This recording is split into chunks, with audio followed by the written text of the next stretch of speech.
Restream, you may get a call today. All right, wholeness and balance vibrations family, we're at this again, and of course we're here. It is the Keymakers. It's all of us together. We're using the backup plan. So we're gonna let it breathe for a minute to make sure everything is coming through clear, and then we're gonna jump into this today. I'm already supercharged, but I gotta be a little on chill today. The magnetics are super high. It's a lot happening in the cosmos, and a lot of manifestations are happening as we see what our projections equal and what the things that we're asking for when they happen, what's that like. So I think it's pretty clear. It seems to be moving, but we're going to give it a moment because we did just try to stream and things were breaking up pretty bad. So let me also turn off any system sounds that may be feeding back through the system. And I'm just going to get I'm going to wait for some notifications on my end from some of my technical advisors that are out there. And in the meantime, I'm going to keep building on this because it's obviously, well, I guess I'll repeat what I was saying earlier, that the energy is on fleek. We are one day after the full moon eclipse. And this month, there's even more scheduled for us, as there's going to be a total solar eclipse. It's the longest day of the year. All sorts of stuff happening. Like, for some reason, I just don't remember there being this many eclipses. I mean, maybe that's just the Mandela effect of the whole thing, but it just seemed like back in the past. Maybe it's just because I wasn't doing astronomy all the time, but I just remember eclipses being so rare. Now it's like, oh, it's an eclipse again. It's like, oh, okay. Anybody noticing this? But anyway, so I assume this is coming through clear, and I assume also that it is buffering properly, so we give thanks. First and foremost, I definitely want to say that this is another amazing time for the Keymakers, because we're shifting gears and we're coming into a new session. Actually, I got to fix that a little bit. Give me one quick second here. I had to use my backup system, so things are set up a little bit differently. Welcome to live. Let me just fit this to screen real quick.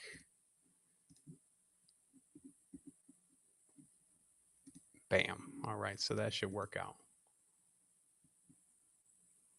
Yeah, I guess that causes the same effect. But anyway, okay.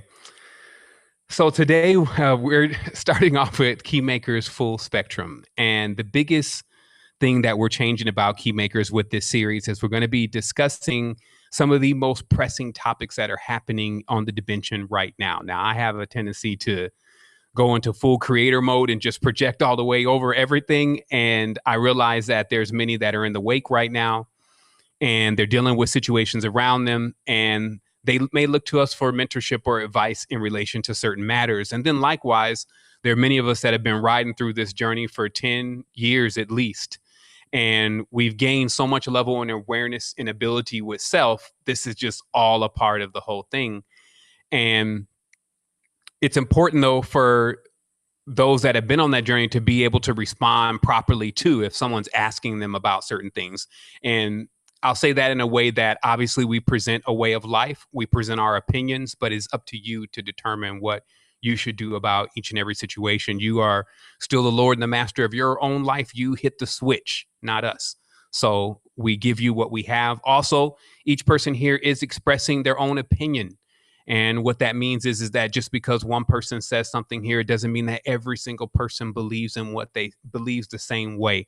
I believe it's very important to say that when you're talking about what I would say is trends or current matters.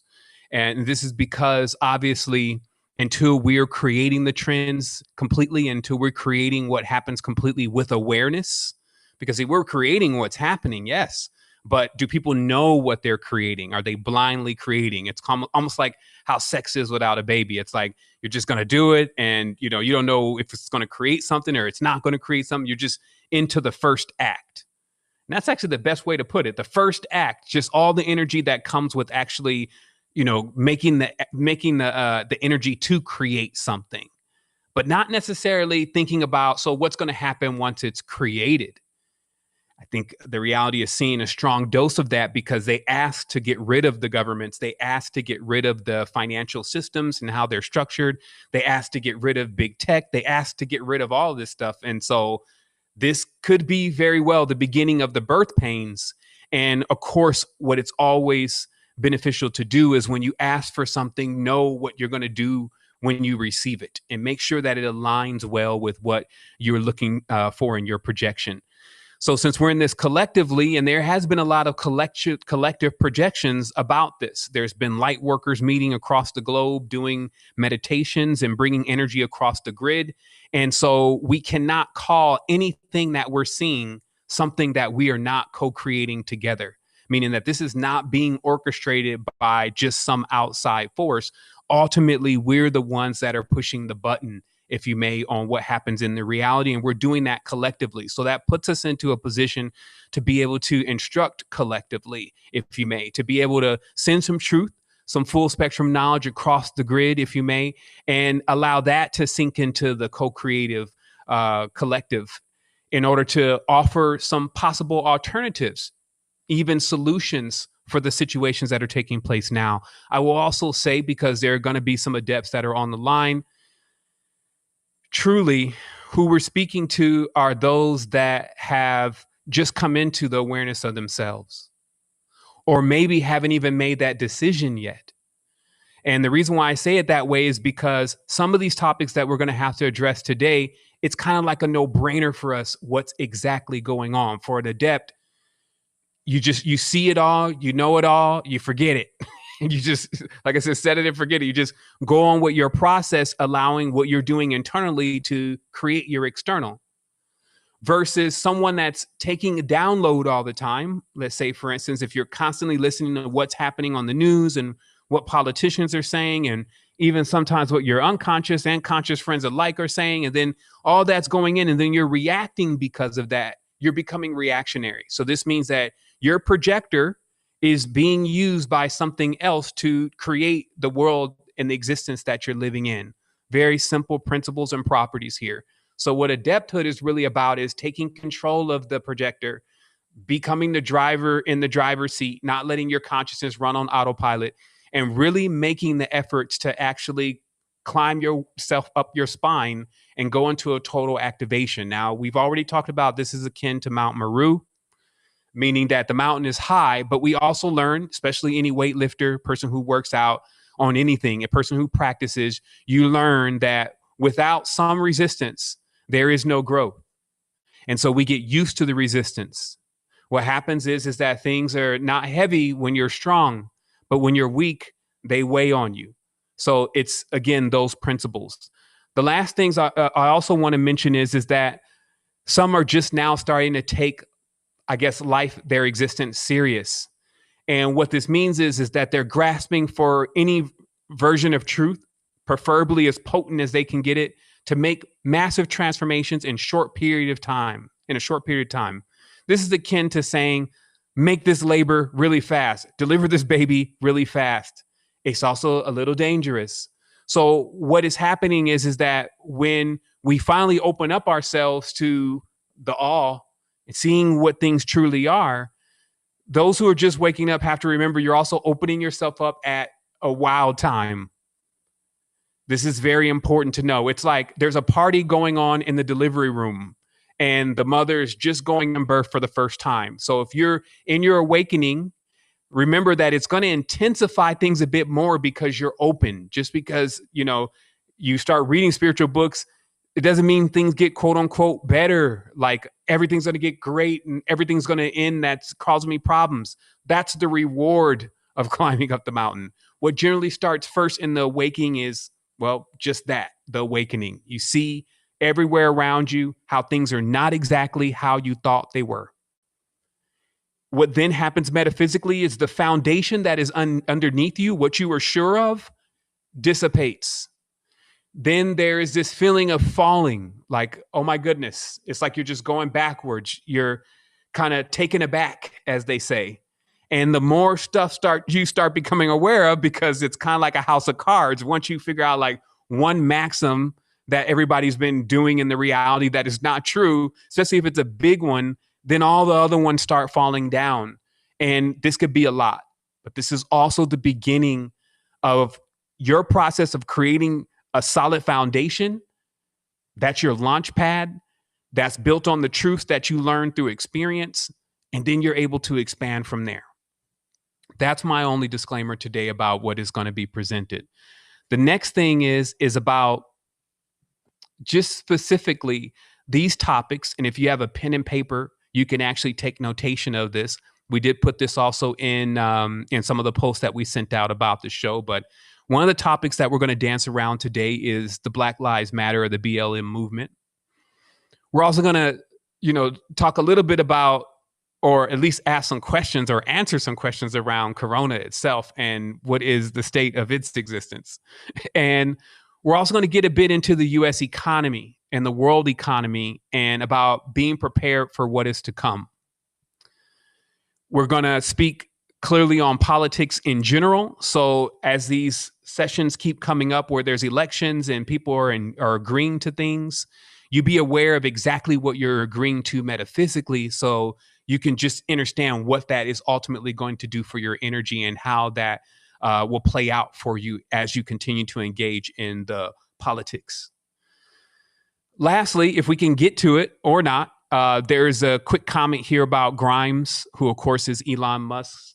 Got some big sage burning over here.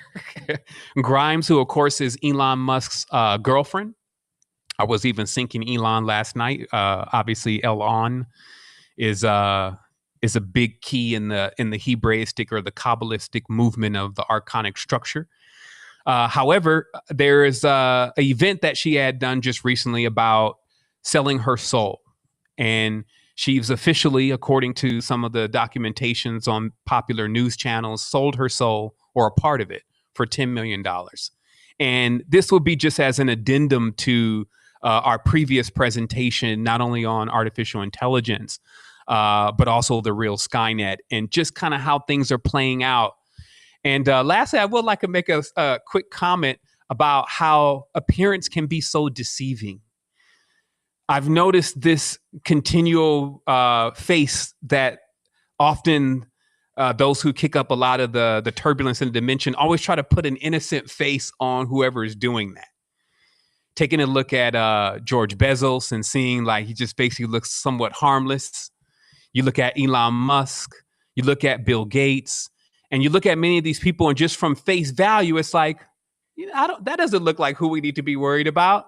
But at the end of the day, we have to start questioning ourselves is, well, what indicators are you even using to determine what, should give you an indicator that, hey, something's a little bit off here beyond physical appearance. So we have to, again, learn to go a bit deeper and to really search who exactly we're putting belief and trust in. And that'll, of course, assist us along the way. So here we go. The topics, again, that's what we're going to be answering questions around. So if you have a question about any of this, you can actually type inside of the chat. And of course, we ask you to type question before that so we can find your question easy. We have one of our pillars, or actually a few of our pillars that are inside of the chat that will be funneling those questions to us. It is not an Enealogy Day. That is actually the Keymakers Prime, and we will be getting to that. But again, this is full spectrum. Again, so I'll first add, Babylon, the city of confusion. I was meditating on this as I woke up, how will we come into this today before we open this up? And that voice said, this year has become Babylon, hasn't it? You can always look at the past to see what exactly is going to happen in the future. And if we look at Babylonia, we understand that it was a city of confusion. It's a reference to the babble. If you ever seen someone and say, hey, man, he's babbling, what does that mean? That they're just talking and talking. You don't even understand what they're actually even saying. Babies babble a lot. They just use the words and use the verbiage, and they don't even know what they're saying. And this has become kind of indicative of, especially when we get some folks that have been in this one day and now they're quoting Rumi as if it was theirs. They're just making a couple edits. And it sounds great to everybody else, but have they truly understood what those words mean and how in which they should be applied? And have they gone through that experience? So Babylon's big on confusion, and it's big on the confusion of languages. I had somebody fire something off on me in Chinese, in Italian the other day. And it was just like immediately, it just, my mind went blank. Like, I don't understand it. It was almost like gibberish to me, as far as that there's a disconnect that is happening here with the language. And of course, that is a big part of Babylon, which causes the confusion through tongues. Even as we'll talk about today, even words like black, as many have heard me say, don't mean exactly what people think they mean. So when these figures are put together, like Black Lives Matter, that actually means something totally different than what most people think it does, because of what these words mean. And so that's a big part of it. And since in the beginning, we'll try to make sense of it, this is what most of our lives are spent on, especially if we're really trying here to learn the ropes. We'll be making sense of foolishness. This is even what makes the full spectrum a little bit difficult for me. Maybe not some of the key makers here, so I got a lot of support. But it's like I have a hard time making sense of foolishness. So if right off, it was already something that was not founded on something that is a true principle and is correct, me trying to even explain it kind of makes me vulnerable to replicate that energy of a slight incorrection. So that's why I said it's our opinion. We do our best. But just be aware that that is a part of Babylon. It creates the chaos through what you think I said and what I really meant. And the more people keep talking, the more it's going to become a little bit more difficult and confusing for us all to get by here. And so that's why we talk about going within, listening to self, learning how to dial into self, going inside to find us all. And through this process, you'll come into a vista of total clarity, and you'll meet us there. So you'll know what I'm saying, how I'm saying it, what everybody here is saying, how they're saying it. And it won't really have anything to do with the words. You'll just vibrate with it and be like, I understand exactly what you're saying, even if that didn't come out exactly linguistically correct. Lastly, remember that this order out of chaos idea is written, especially in the Protocols of Zion. And this is the Protocols of Zion. And this is something that obviously Bill Cooper and I think Jordan Maxwell put the icing on top, has already proficiently discussed about what exactly is the game plan over a period with the oligarchs. Now, it doesn't mean that that has to become our future at all. But it does mean that if you don't know what that plan was, then maybe gradually that plan comes about just because of the lack of awareness and knowledge about it. But these were the pioneers, and these pioneers mentioned that there's a technique called order Chao, which means order out of chaos, that would be deployed on the people at a certain point in order to create a new world. These are the basics to what is called the Illuminati. And in this case, chaos must be created, which just means confusion. And I believe that everybody has seen the height, or hopefully we've seen the height of confusion at this stage, where you don't know if you're going to go in or go out. Can I go to the beach? I can't go to the beach, but I can go to the movie theater. I'm supposed to be down here marching, but I'm also supposed to be inside of myself. So this is the confusion where truly the paradoxical nature of the reality has reared its head, both as two rulers that are equal. So just remember, in this process, in order for this chaos in you to not be ordered by something else, then you must bring the order. And we've talked about that in Tribe, about being the Lord and the master of your own life, raising above your mind, and actually being that presence for yourself that is the continuous form of enlightenment and truth. So without any further ado, I'm going to take a moment, let my key makers introduce themselves today as far as who's on the panel. And then while they do that, I'm going to take a look at some of the questions that are already coming in, and then we're going to go ahead and get started. And we could do that counterclockwise, starting with you, Brother Life. Wholeness, you have to unmute yourself. Right, Wholeness. My name is Life. I am a youth community advocate. I do a lot of work with uplifting and developing some type of order out of confusion in our communities. I'm glad to be here. I'm really looking forward to this discussion we're about to have today. Wholeness, my name is Niva Shah, and I think my greatest job is that I'm a mother. So I'm a multitasker, and I am a reality transurfing coach and trainer. So my job is to take you to your highest reality through connecting through the spaciousness of our source connection together. And we connect through the unconditional love of our hearts, and we just take you to your highest possible connection, wholeness. Wholeness, everyone. Glad to be here. I'm Paige Flowers. I'm a content creator. I have a YouTube channel. You can find me on YouTube at Paige Flowers. Also, you can find me on Instagram at Paige Flowers as well. I'm a spiritual development specialist as well as business growth strategist and a content creator. So, yeah, I'm so glad to be here.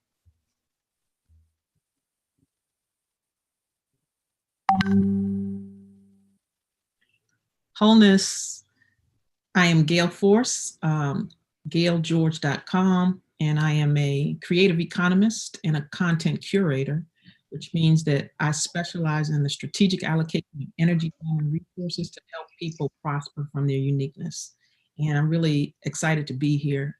It's a unique time that we're living in, and a really powerful time to bring your uniqueness to the forefront, because I believe that that's what saves us all.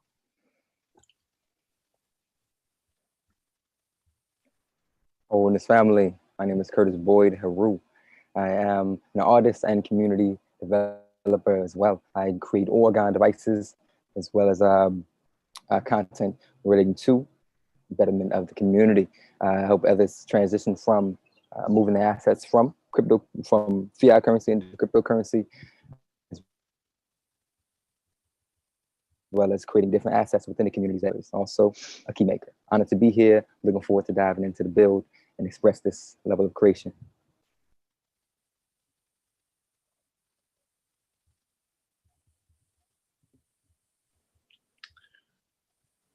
Wholeness family. Can't see if I'm up next, but my name's Alistair Hart, founder of heartspace.org. I'm a yoga life coach and a surfing instructor, and I help people pretty much mess up their lives and get on path with their mind, body, and spirit, and surf through these times that we're in. And I'm proud to be a key maker in here today and here with the family. Wholeness.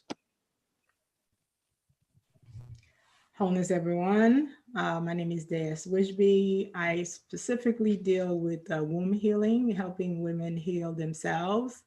And I'm also a soul coach with Secret Energy. I'm really super excited to be here today and being part of this panel, Wholeness.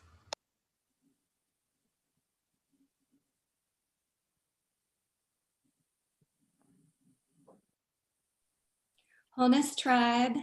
I'm Joy, and I am a wellness clinician. And with my company, glowtime.net, I'm all about nourishment and helping you discover what nourishes you best. And as a nutritionist and an herbalist, I work with the food and the earth energies. And I also am a metaphysician, as we all are on this panel. So we know that nourishment is not just about food, it's also about our mind and our spirit.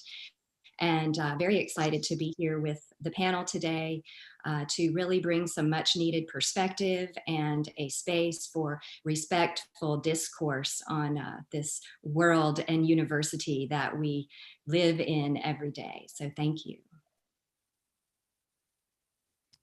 All right, family, there you have it. We have an amazing panel here. Everyone so adept at healing and also continuously tuning into themselves. I will also add that if you do have a question today, we won't abandon enealogy altogether. If you want to put your enealogy number, and also if you would like your sex, so that's male or female or other, that's also great because it gives us the ability to dial in a bit more deeper than just answering the question generally.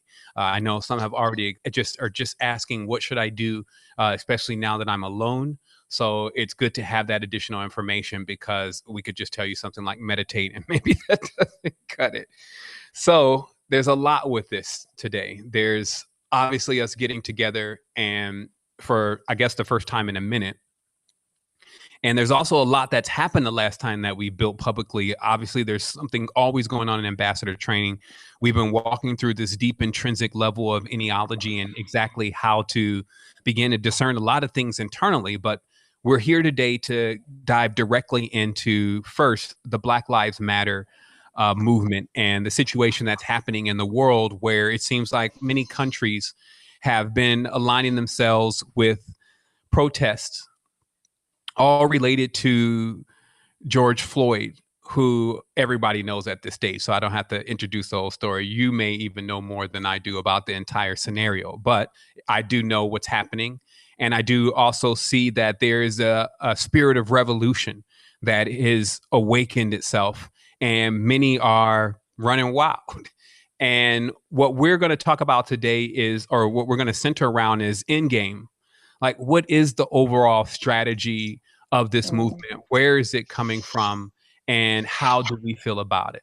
So that's actually where I'll begin today, is just in asking any of the Keymaker panelists who want to jump off into this first. Because I can always say like what they said, but whoever wants to jump off into this first and just give any insight about, Endgame, because there's obviously the end game that we can manifest, and then there's also the end game of what the whole thing was really concocted for in the first place. I definitely have my own opinions about the whole thing, but I will, stay in my place just to get everything, out first and give someone else the opportunity here to, just open us up into the topic itself. So. Right. I can just take a stab at that first. Now, I think it's kind of too early to call where things are going to head. I think it's a lot of different agendas that are at play. And when you see this type of reaction from the world, that the world is actually reacting to chant Black Lives Matter, it challenged all of us to go a little deeper and asking the question, did the world not know that this type of behavior was going on, not only in the States, but what's going on in Libya, what's going on the continent, what's going on in Brazil, what's going on all over the world? Were we not aware of that? And I think, and we have to peel, and every time you peel the onion back, it just goes deeper and it brings even there. And when you ask the question, as far as, we hold these truths to be self-evident that all men are created equal, right? And this is Thomas Jefferson who said that, who wrote that, who owned 175 slaves, right? So that highlights that even within the DNA of this country and the founding fathers of this country, that there's always been this level of hypocrisy, right? And that Black lives was always devalued on some level. And I think it's getting to the point where there's another generation that's coming and says, you know what, I'm done, no more. And various different, movements, various different new leaders are propping up, various different things are happening, but all that is playing in the backdrop of some type of agenda that I can't really put my hands on it. I put something out the other day saying, while we all are emotionally charged, we all are on the chessboard, we all are watching the chessboard unfolding, take a time to really look at who the chess players are. Find out who's actually moving some of these pieces. And even at that, there are so many different agendas that are at play. But something I've been really hopeful is to see another generation of young, brilliant strategies coming from these young leaders that are stepping up, and they're not just reacting, right? There's reaction and there's responding. And reacting is we just gonna go out there, take selfies, just that kind of behavior that's really not going to bring any type of solution, where there's this level of response that is saying, how do we now begin to dismantle the system? Black lives matter only when you can profit off of us, right? So how do we now begin to dismantle that whole structure? So I am seeing it's too early for me to call like what is the end game and who even get to choose the leaders, who get to choose who's the next face of the new movements, the new Martins, the new Malcolms, who get to choose that, right? And the work really begins in community on local levels. And this is where I believe we're going to start seeing a major change, because we're seeing it here, even in my town, that more people are awakening, and rather not just focus on this federal level where everybody's just marching and we just want justice, but like, what is justice? What does that actually mean? No more just throwing slogans out there. What are we actually doing? What strategies are we actually implementing? And I'm beginning to see more of that on a ground level. Wholeness. Thank you, Life. I'm in Washington, D.C. I was born and raised in Washington, D.C., which is like the demonstration capital of the world.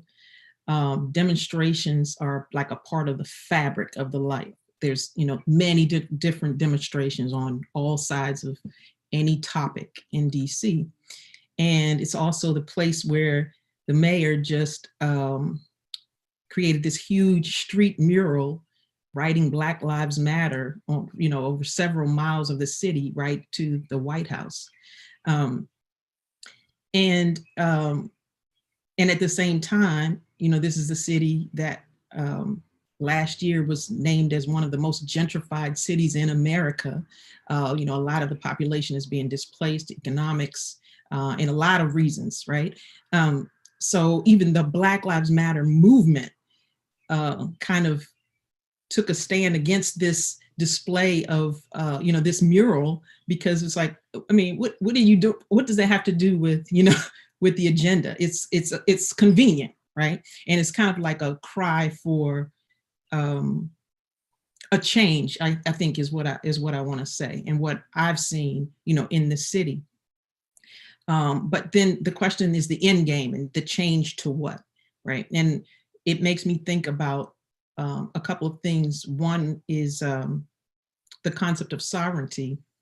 And Lauryn Hill had a song where the lyric was, I get out of all your boxes.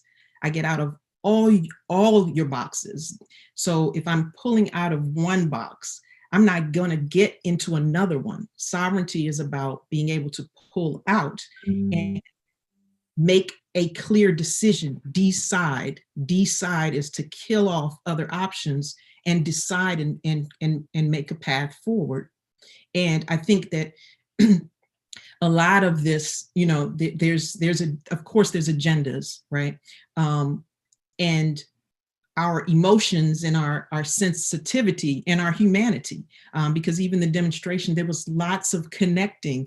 People have been isolating and self-isolating, and there was such a camaraderie around people just wanting to, I think, see other people's whole face. It was just really, and being able to connect and to articulate a human, connection and concern.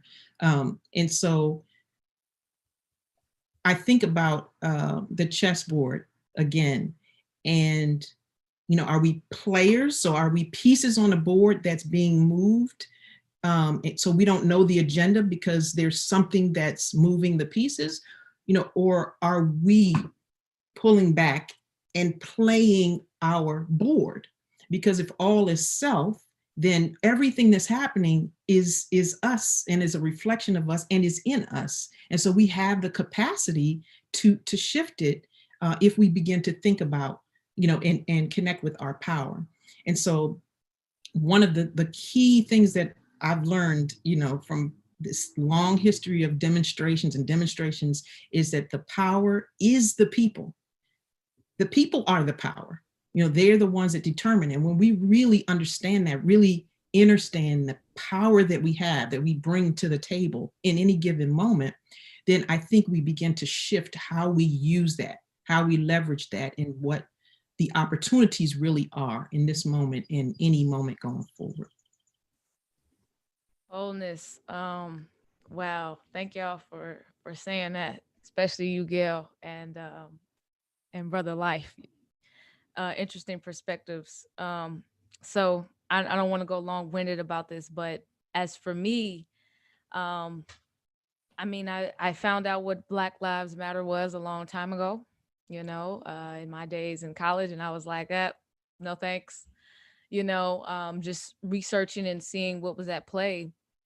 And it's interesting, like, you know, every time this happens, it happens and then it goes away. You know, it happens and then it goes away.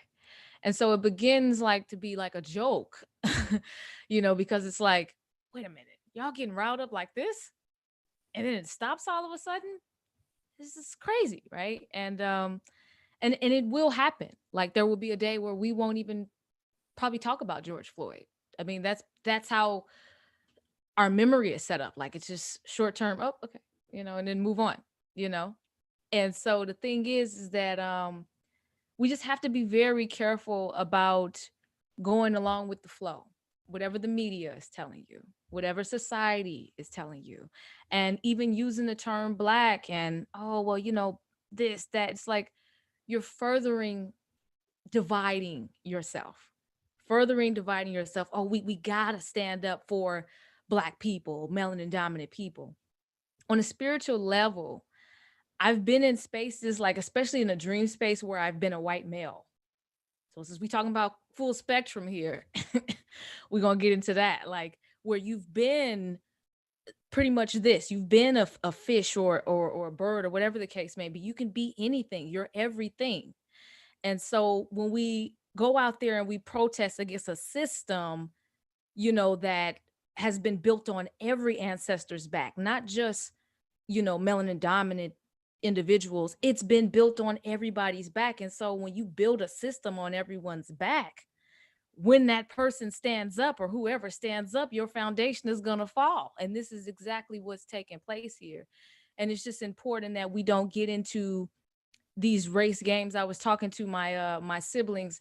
It's so funny because they all are 9s. And man, they going at it.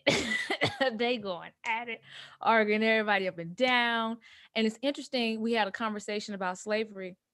And I said, this is why it's so important that you all really get into spirituality. I always emphasize that. I said, you know, I was telling my brother, I said, what makes you think that the slave master may not have come back to be the slave or didn't serve its own sentence itself? To think that it would not go unchecked. You all keep talking about reparations and reparations and reparations, but to think that it wouldn't go unchecked by the infinite intelligence that sees everything, that is everything. So everyone's gotten their karma. The debt is paid. It's about what you're going to do next moving forward. So that's just, I just wanted to, you know, hone in on that wholeness. Honest, I do want to add something because, you know, we're speeding through, and also I wanted to just give an opportunity to speak to some of the things, because if we'll just forget about, like you said, the human memory is not wired that way. We could just forget about even what life says. And once we finally, you know, get around to possibly Curtis's entry, et cetera. So I do want to pause for a moment and just, you know, look at some of the statements that are made and actually start to pull apart somewhat the process of the thinking, because of course, you know, I'm watching the chat. I see some people saying, yeah, I don't agree. You know, some are saying, you know, that's exactly on point. But we just want to make ourselves clear. It's not for you to agree or disagree. It's just for us to make sure that we're being clear. So that way, you know, everybody has an opportunity to understand the opinion. I do want us to really back up for a moment and just realize, first of all, anything that doesn't have a plan and everybody wants to be the boss, that is never going to be the formula for any kind of success or outcome. And I don't care what it is that you're doing, it's always going to end up just like that. These are basic formulas. So because it has that going on with it, then it's really kind of easy to see that there is going to be Endgame, and it's going to, like Paige says, just stop and people are going to move on to something else. But while it's happening, what I will like to bring light to is, you know, what is actually happening in the nucleus? Where could you even benefit from the situation? Or, you know, basically looking into it and seeing that, well, this kicked off for a reason. So what was that reason? And does the fulfillment of that reason align with also where I'm going? Or can it align with where I'm going with this? Or can I jump on that train or trend for a moment and then get off at my area, but I just kind of use that current to get to where I need to go? Because that's also going to be a big important thing, as our sister Niva was saying earlier, that this is just the beginning. And anybody who is an adept, they're going to be going all the way beyond with this same energy. But the neophyte is going to be confused, is going to be in Babylon, and is just going to be used in many tenses to keep projecting this to draw more people into the snare of joining into the confusion. The basics to all this, again, is still just division. If this being can keep causing division, then all the humans will not get together, and all the beings also that are corresponding to the humans will not get together, because it's a ripple effect. And in that case, then some smaller groups that are still groups nonetheless, they're together, they can always reign supreme over, as it says, if you have 1 million people, it doesn't matter. You can have 10 people that are organized, and they can tell those millions of people what to do. Right. So there's a big thing about, a real organization, but the world is actually starting to define what organization should look like, what collectives look like. And it doesn't even match to its true definition. So just kind of backing up for a moment, Black, the term itself, I think we have to really take a moment, because this is going to get real confusing anyway here in a moment, because the last event that we saw where it was pro-Black gave us a Donald Trump. And I think that that's something that we really need to highlight first, is that where you yin, you yang. So we had an Obama, which didn't do anything basically for Black people. And because of that, it's like, okay, well, you took your turn. Now I'm going to take my turn. It's kind of like a relationship, like a tit for tat. So since you're still polarized, now we've had Democrats. So now we have to have Republicans next, right? But I'm, of course, sitting on both of those sides if I'm conducting that kind of, back and forth, right? So Black, by the term, just so we all understand, is really a reference to a slave. Originally, the term was a designation to Slavs, because back in the day in Proto-Germanic, where you have words like Vlach, and you had situations where the feudal lords and the kings stepped it all the way up. They didn't just want... First of all, the people were able to really give gold, diamonds, precious metals. They can either only do one or two things: give their livestock, which was sheep of cattle, herds of cattle, furs, trappings, these kind of things. And then if the lord that was over them was extremely hostile, they would ask for children. And so you have annuals and records where it's like the king says by the end of the year, 2,000 children of perfected stock must be delivered. And then the ones that are imperfect, you keep. And this also propelled the nation, or the group of people, the Vlachs, still being more and more weak, because they had generally the degenerates, and they had given all of their strong to the kingdom. And then the kingdom would bring them in as slaves and set them up in different positions inside of that kingdom. This same process, this mode of treachery, spread through all nations, because the same feudal lords got larger and larger and larger using this scheme of division, and also predominantly preying on the weakness of the differences that tribes have. They have, again, long books here in Costa Rica about that same tactic. Okay, the Iwas don't like the Wazus because, and then they'll come in right to the Wazus and say, hey, the Iwas we don't like them either. And you don't like them either because they did this. Why don't we join together and we'll defeat them? But we'll just give you weapons, though. And then we see in this whole thing, we'll give you a microphone to say what you need to say. We'll give you a brick to say what you need to say. We'll give you a street to walk down, and we'll give you some stores to bust the window out so they can collect the insurance check, because they need to figure out also how they're going to meet that next quarter budget that they were supposed to deliver when everybody was in the house. But this was all perfectly orchestrated. And this is why it doesn't actually benefit people at times to speak down on things that keep trumping them every single time, because they think that they're ignorant. And what I'm talking about is people speak on Freemasonry. They speak on all Illuminati, all these stuff. These people are dumb. They don't know what they're doing. We need to be in control. But yet they can't even put a simple plan together, and wonder why they're always getting circles that run around them. Why? It already says and states that predominantly 80% of the adult population is in a 12-year-old mindset. acting like 12-year-olds. Now, again, I'm not pointing blames here. I'm just telling you exactly what you're dealing with. Because even if you're a general of an army, you're going to command some people and they may go and die. So they're trusting that you just tell them exactly what they're dealing with and not lie to them. So even this whole panel, we're not here to lie to you and sugarcoat things for you today and tell you everything is going to be fine, because you have operations on top of operations and operatives all seated within. Even they know Antifa is now engaged in the BLM movement. And that's big if you just understand that organization and what it's been engaged in. And what will that ultimately equal? Well, you can tell what it's going to equal: more chaos and confusion. But what will it equal for you? If during these times, let's say, for instance, even Modern Warfare has a Black Lives Matter screen that's appearing before every kid is playing the game right now. So they're starting to hammer into the mentality, let's say the yin, so that we can get the yang here in a moment. But the yin, hey, let's bring some more awareness to these people. So that means that there is an opportunity for whoever they're designating is going to be Black this time, those people to actually not just say what they're going to do, but actually get people together to actually do it. But of course, at first you need a plan.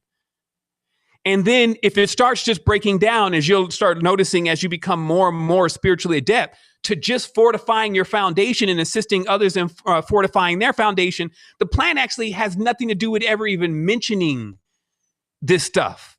This stuff, it just becomes like a waste of time. It's like you're building a foundation for your future. You're learning linguistic systems and things that you're going to implement for your children. You're studying financial matters and how things are moving around there so you can find your entry and your exit points. You're doing all these things. So if anytime you digest some of this stuff, it's kind of just as almost just awareness of some level of entertainment, some level of a guideline of things that are going on externally, but not necessarily where you're supposed to be going, something that actually you're navigating yourself around. But still, if you're going to benefit from waves that are coming through, what I would suggest is at least seeing that, hey, what can I do? I notice a lot of channels that created anything around this kind of content, they got thousands and thousands of more subscribers, because it's almost like a perfect scenario to have everybody at home. So they're consuming things on YouTube a lot more. And then to have a topic that is trending that you're able to utilize to be a segue. And this is, the ultimate use of such things, to be a segue into just sober awareness of this is exactly now what you should do in this kind of situation. So I just wanted to, just paraphrase what was being said earlier. And then also there was a mention of the foundation is going to fall, meaning that they built this structure, right? But they don't need it anymore. And this is the other thing that we've been witnessing years and years about, okay, now computers are coming. Well, computers are going to take jobs. Now AI is going to come. AI is going to take jobs. Now the steam engine's coming. The steam engine is going to take jobs. And that prevalent 100 years worth of automating society finally reaching its height in the form of what we call artificial intelligence. So when we say there's a foundation, that foundation is actually the untruths that people are standing on. That foundation is going to be moved, but they have created another foundation for everybody to fall into. It's a lower state that they want the people that are here on the planet to fall into. So this also lets us know that, well, what's going to need to happen is we have to actually create our own foundation. And if you sit at home, you'll be able to divine what your foundation is very fast. Your food. Without the food, there's no foundation. Love, without, that connection and that bond that you need to be establishing with yourself and then others, because nobody's going to love you like you, especially in these times. These are what they call I call this the beginning. Some people think this is the end. I always say this is what the beginning looks like. The end is perfect. Everything comes into perfect order. But in the beginning, as things are not so much aware of themselves and they're exploring themselves, you're going to get all types of things happening. So I just wanted to bring awareness to this. Still breaks down to that thing about you building your foundation and then making sure that you're not getting so distracted with all the currents, because the currents are getting stronger. Now, with the coronavirus pandemic, people didn't even get a chance to breathe off of that one. Before now, here's another one again that actually is making them do opposite. So what do we think is coming next? And if that keeps coming one after another, when are you ever really going to get time to actually spend on really developing your foundation. So I wanted to just bring that into awareness. We'll keep going, you know, because I know we have a few brothers and sisters that want to make sure that they're saying something about this, but we should be very clear that still subconsciously what is happening is that most citizens are really Black. Most citizens are really slaves. So even though they're kind of jumping in, they love to jump in a Black body. Like I've never seen so much in just my own 40 years of this same tactic of let's use the Black people. Like the same thing what happened with inside the United States when they freed the slaves. Like anybody that does their research knows the slaves were free because the North was attacking the South and the South was enriching itself on free labor, and there was no way the North was going to win. And so they said, because the North, of course, is Hollywood, California. A lot of the Jews that were even coming over from Poland trying to develop their empires. You got folks coming over from Britain not trying to pay taxes anymore. You got all of this happening in this same nucleus of competition. And one of the biggest blows to making sure that the South, at least, you know, was not as strong was this idea of freeing the slaves. And so they can come north and do what? Be slaves again. Now, so what this is about is honestly for them, a more intelligent slave. And this is what I highlighted for everyone in the Western culture. And I had a specific recording about this is just to be aware that the revolutionary mind is able to invent things. The revolutionary mind doesn't even think that it is a slave. It's like in a big tank where you don't even see where the walls are. And those kind of people can invent stuff like AI, iPhones, Bugattis, different types of engine, aeronautics, that kind of thing. Because that person is not thinking, hey, I'm a slave too. They're thinking, I'm a free one. And this is why. And then there's still that same controlling system that says, great, this slave is creating good fruits for me. Better than the slaves that think that they're slaves. So we have to admit also that these oligarchs have already started culling, if you may, from other populations like Singapore and places where you get the kids, they're studying from the time that they're 2. They already know stuff 6 years old. They're already working on trig.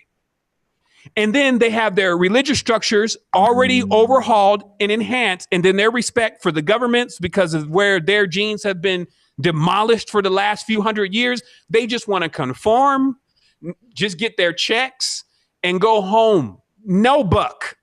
Okay, no revolutionary. And they're calling from that group now, because that's who's going to fill the seats of all the revolutionary people that built the stuff in the first place. So as a singular being, if you may, like still connected to the whole, but you have to really wise up and be aware that the United States and what it is and what it became doesn't need its people anymore. You got people running around here talking about they need us, they need our money. They created money, wealth. Do you look at, if you saw Amazon's bank account or Walmart's bank account and you just log in and log back out and see where it is, they are aggressively pushing into even whatever money they got to spend. The money that they got to spend is like going like this. And then the money they're making is going like this and pushing that out there. And that's going on ad infinitum. So the idea even that stop shopping with them, they need our, but that's, you're getting played. The whole construct was built. What we're taught by them, what we're talking about is you got probably a certain amount of time. This is very serious now. Even though you're a kid, you're a child sometimes acting in that same mentality. What am I going to do about this person that, or how am I going to get along with them? And all of those emotional subsets of what we still need to heal through. You have a predator here. That's why this stuff that's akin to all of the things we see happening with children. This is about the childlike mindset that doesn't know anything about its powers. As our sister Wigeby was mentioning earlier, she's been working with the Montauk Chia exercises for months and months now, tapping deep into her spiritual energies and powers and becoming aware of things that she knew not. And then the only reflection sometimes is like, wow. And people don't have any clue that they can do this or that they have this going on with them. So where would their state really be compared to where things really are and are supposed to be? They're like children. And then again, you have these predators out here that are just taking advantage of the children. So this is important for you. Every single listener on this line today, if you have one of those hypnotic programs that you've been engaged in for so long, still thinking that this is all about everything else and you just are taking life leisurely, this is a synthesis process that is happening here now that only really those that actually come into the total awareness of themselves, which actually happen when things like this occur because it's a wake-up call, truly start seeing the fruitions of all of these investments that have gone in our DNA thus far and that our ancestors have put us through in order to prepare us for this moment. We have years and years of history of our ancestors using different methods to try to overcome the same thing that we're dealing with now. And those become very, very strict rules of what to and what not to do, what worked and what didn't work. And to get ourselves out of the insanity of trying the same thing over and over again, to stand on the shoulders of our ancestors and be the innovators of the next thing that's coming by going to the basics. How we sustain ourselves with wealth. Where's our land? How do we govern ourselves? What is our law? What is the thing that we're agreeing on that creates this component between us all to where we can eliminate conflicts? Because what happens when someone jumps up and insists that they're right and wants to take everybody with them into another direction? And I like what our brother said. Who determines who is the next Malcolm X? Who is the next Bobby Seale? Who's making those decisions? Because right now they're pushing Kaepernick out there in our face. That this is your next, here he is. But there are brothers and sisters from all colors, shapes, forms, creeds that have all been through something that's a product of this system. And so it's the solution. So let us just take a moment to keep breathing. I'm going to keep breathing. I'm going to dial back a little bit and let one of our brothers and sisters come in on their aspects of what they feel is happening with Black Lives Matter. What is the end game? And then once we get done with this, we'll go into, just the health aspects of dealing with what was some type of situation running around where folks were getting sick. So Keymakers, what else do y'all got on this BLM? So if I can jump in, because you gave a lot. So the point that I had when Paige came on was like lost in so much that you gave. However, but what you brought to mind is the contracts, in terms of looking at the word Black, and, through some of the research, it's what contracts many of us who live ourselves Black and so your line is breaking up just a little bit. Do you want to see if you can make sure that you're on the right kind of internet? I am. I have it's full. It's clear for some reason now. Let's go ahead and try it again. Okay.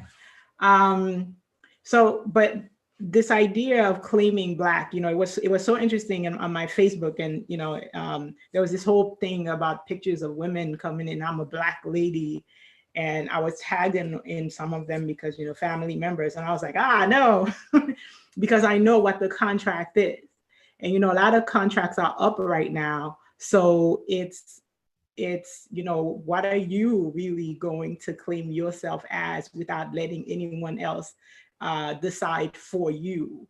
And that that word Black and us being under certain contracts and the way your name is bonded without you being aware of it. There's so many ways to go with this. So out there going and claiming and re-signing this contract even without being aware that they are doing this by this, you're not aware of the contract, but you're claiming yourself as this. So again, all right, so I changed my microphone. How about now? Okay, it was just only doing it. It just comes in and comes out, so you can keep talking and I'll let you know. The energy is high, let's put it that way. Without, so there's the whole contract part of the Black thing, I was one of those who went to Washington, D.C. many times. I started going to Washington, D.C. when I was 16 years old. I couldn't tell you what I protested against because I probably protested against everything, And, you know, to my last protest was the Women's March in Washington in 2017. And, you know, I went there and there were so many things that I saw, couldn't believe it. And, you know, even looking at some of the building structure, which really opened my eyes in, you know, in Washington. And that was probably like my 10th time going there for protest day. So, you know, this idea of like who we are at our core, you know, needs to be uncovered. So we can't let ourselves be played. It's like a old record being played over and over. We need to start really looking at the flow of things, the wave. And, you know, we've had 2 of them. So now, like, you know, start recognizing it, you know, in terms of the virus, now the fires. You know, it's really important to look at this wave and how it comes. You know, seriously, when I saw the thing with Floyd, I was like, oh yeah, here it goes again. Who was surprised at that? You know, this whole thing about people being incensed at race is like ridiculous when you really find out who you are, which is way bigger than any color. You know, I think one of the big keys also here is just the polarities. It's like it just keeps shaking things up. And if we really think about foundation, okay, so you're standing on a foundation right now, right? Like you're standing on the ground in a building. What is one of the most scariest things that happen especially if you're in a certain country and they have them a lot, that earthquake. So the earthquake is shaking the foundation, and that's because the 2 poles or fault lines are moving like this. And so when we're sitting here, even if people say black, this automatically triggers the mind to say, but what about the white?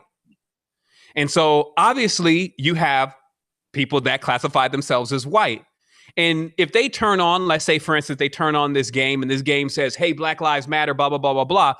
To someone that's white, it's just going to trigger them it's bringing an awareness to them of a polarity. And then it's going to trigger thoughts in their mind like, well, what about? And just that shake in the foundation is what actually makes the foundation crumble. And I think it should be very clear for everyone online, as our sister Paige was saying earlier, that the foundation is crumbling of the people that they built the structures back on. Now, it doesn't matter what the people understand where they're going to go next and what they're going to do next. The foundation is actually going to crumble.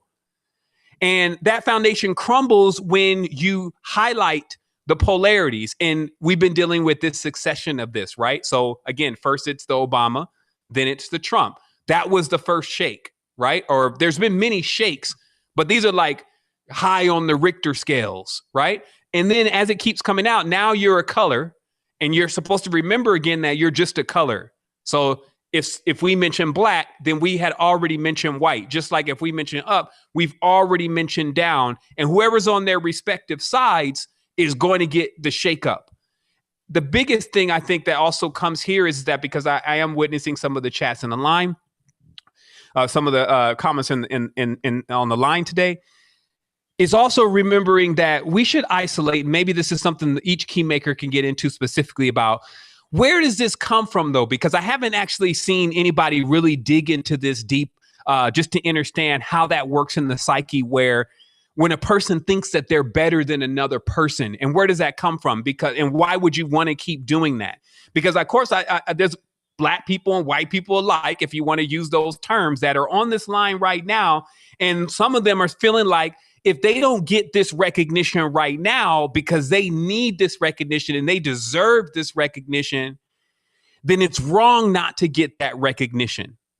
And what I would like to really suss out inside of the consciousness psychologically, like when you see children start doing this, and this is developed in children, what is generally happening to them? What kind of abuse is occurring with them to where they feel like that they need to be better than somebody else and keep highlighting all the time?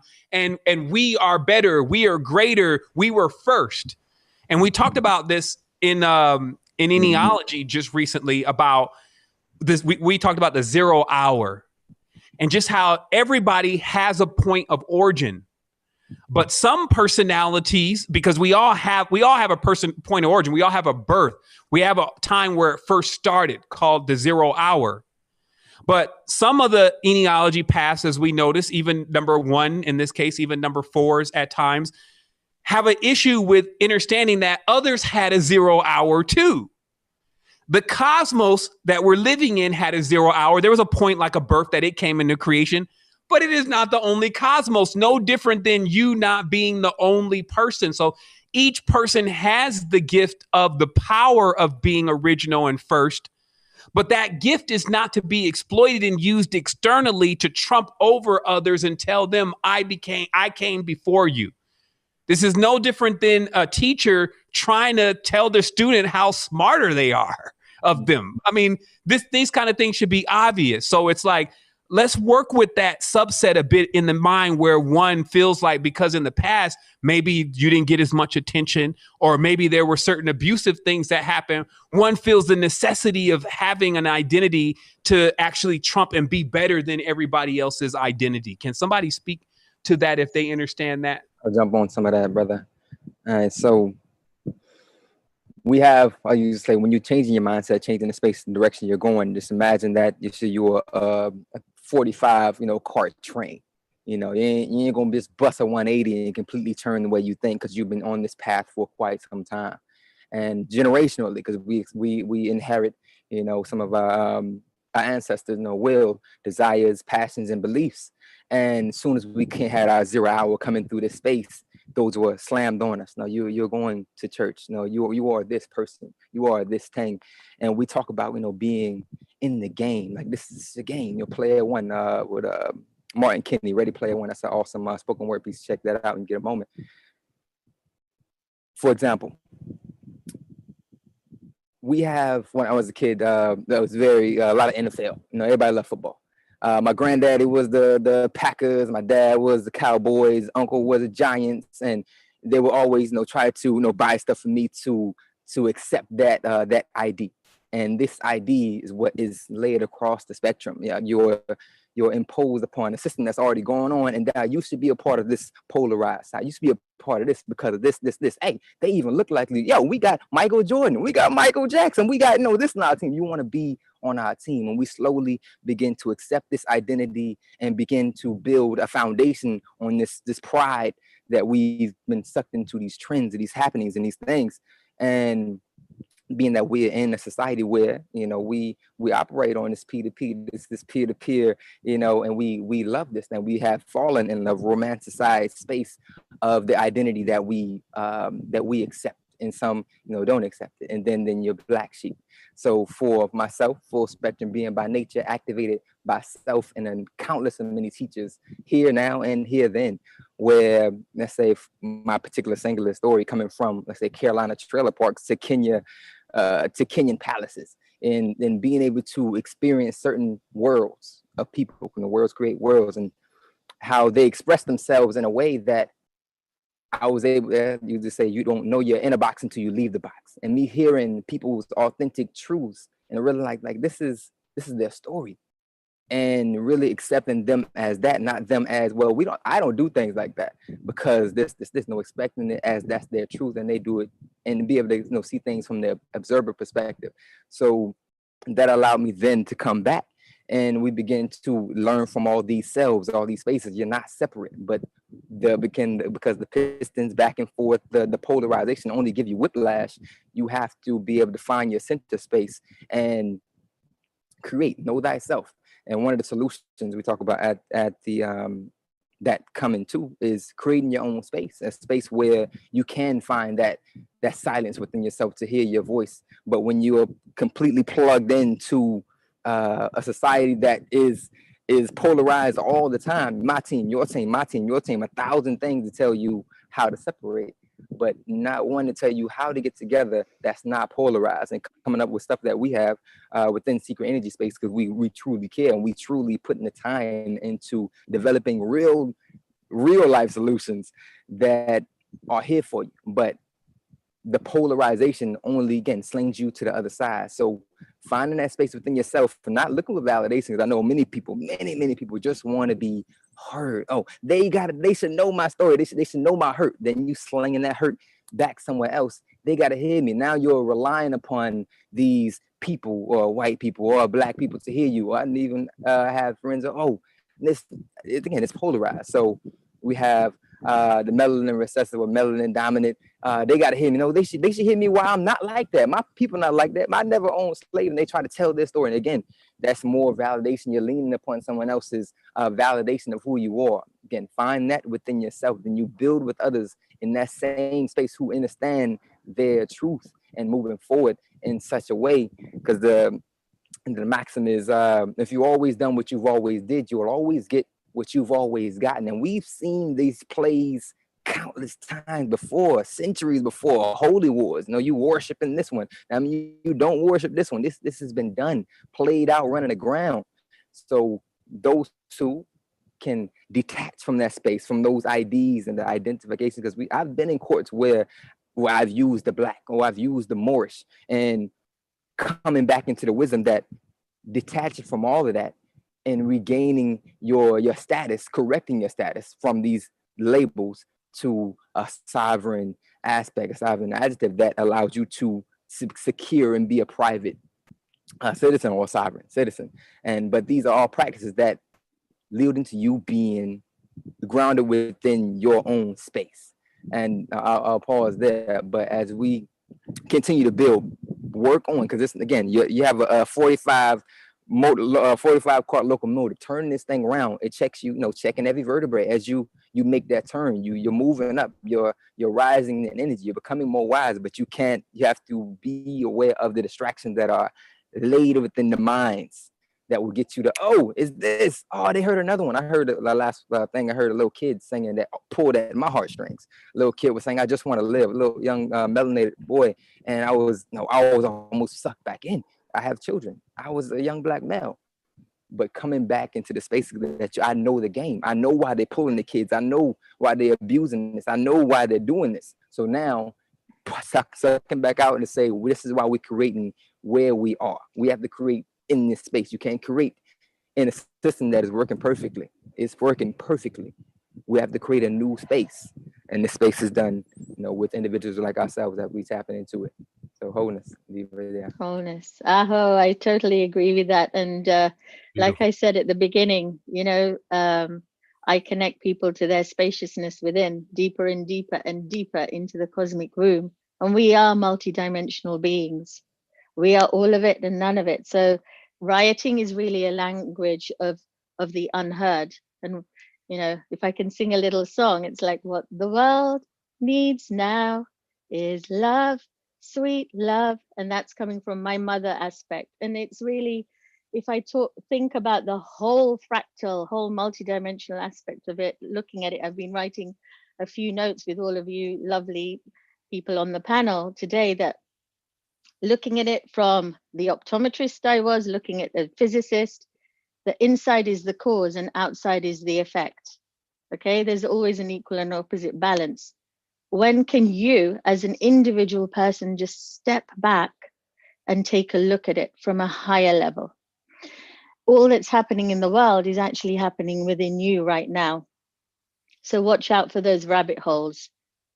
As Niva the Neo, I say, are you awake? Are you aware in each breath? Take a breath. Are you awake in this eternal now moment? Ask yourself that. From a numerology point of view, I've had many chats with Brother Sevan. We are all the numbers. Encompass all the numbers, because we are the entire universe. In one moment, I may be a 3 and a 5, but those are my basic numbers, encompassing the holistic self as a noble sovereign being. As a reality transurfer, I had a look at it as, wow, this is a big swing of a pendulum. How much importance am I giving to that other side of the pendulum? And the more you feed the equal opposite, the more this pendulum is going to swing in that way, because whatever you give attention to, you give energy to.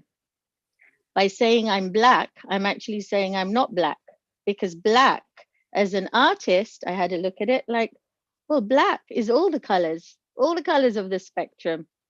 So who are you being then? Ask yourself, who am I in this moment? And I had to go in myself, in my silence that I've had this week. Who am I? I'm a British Indian. I was born in Kenya. Like, who am I? Like, I'm everything. But I became everything by being nothing, by letting go of what roles I was holding on to.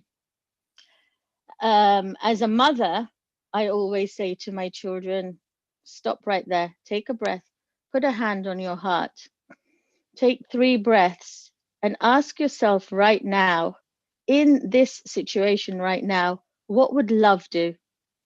What would love do in this situation right now? And that kind of, there's so much happening, not just on this planet at the moment, but cosmically, there's a big destruction happening of all egoic forms. There's a massive timeline split that is happening, huge split that is happening.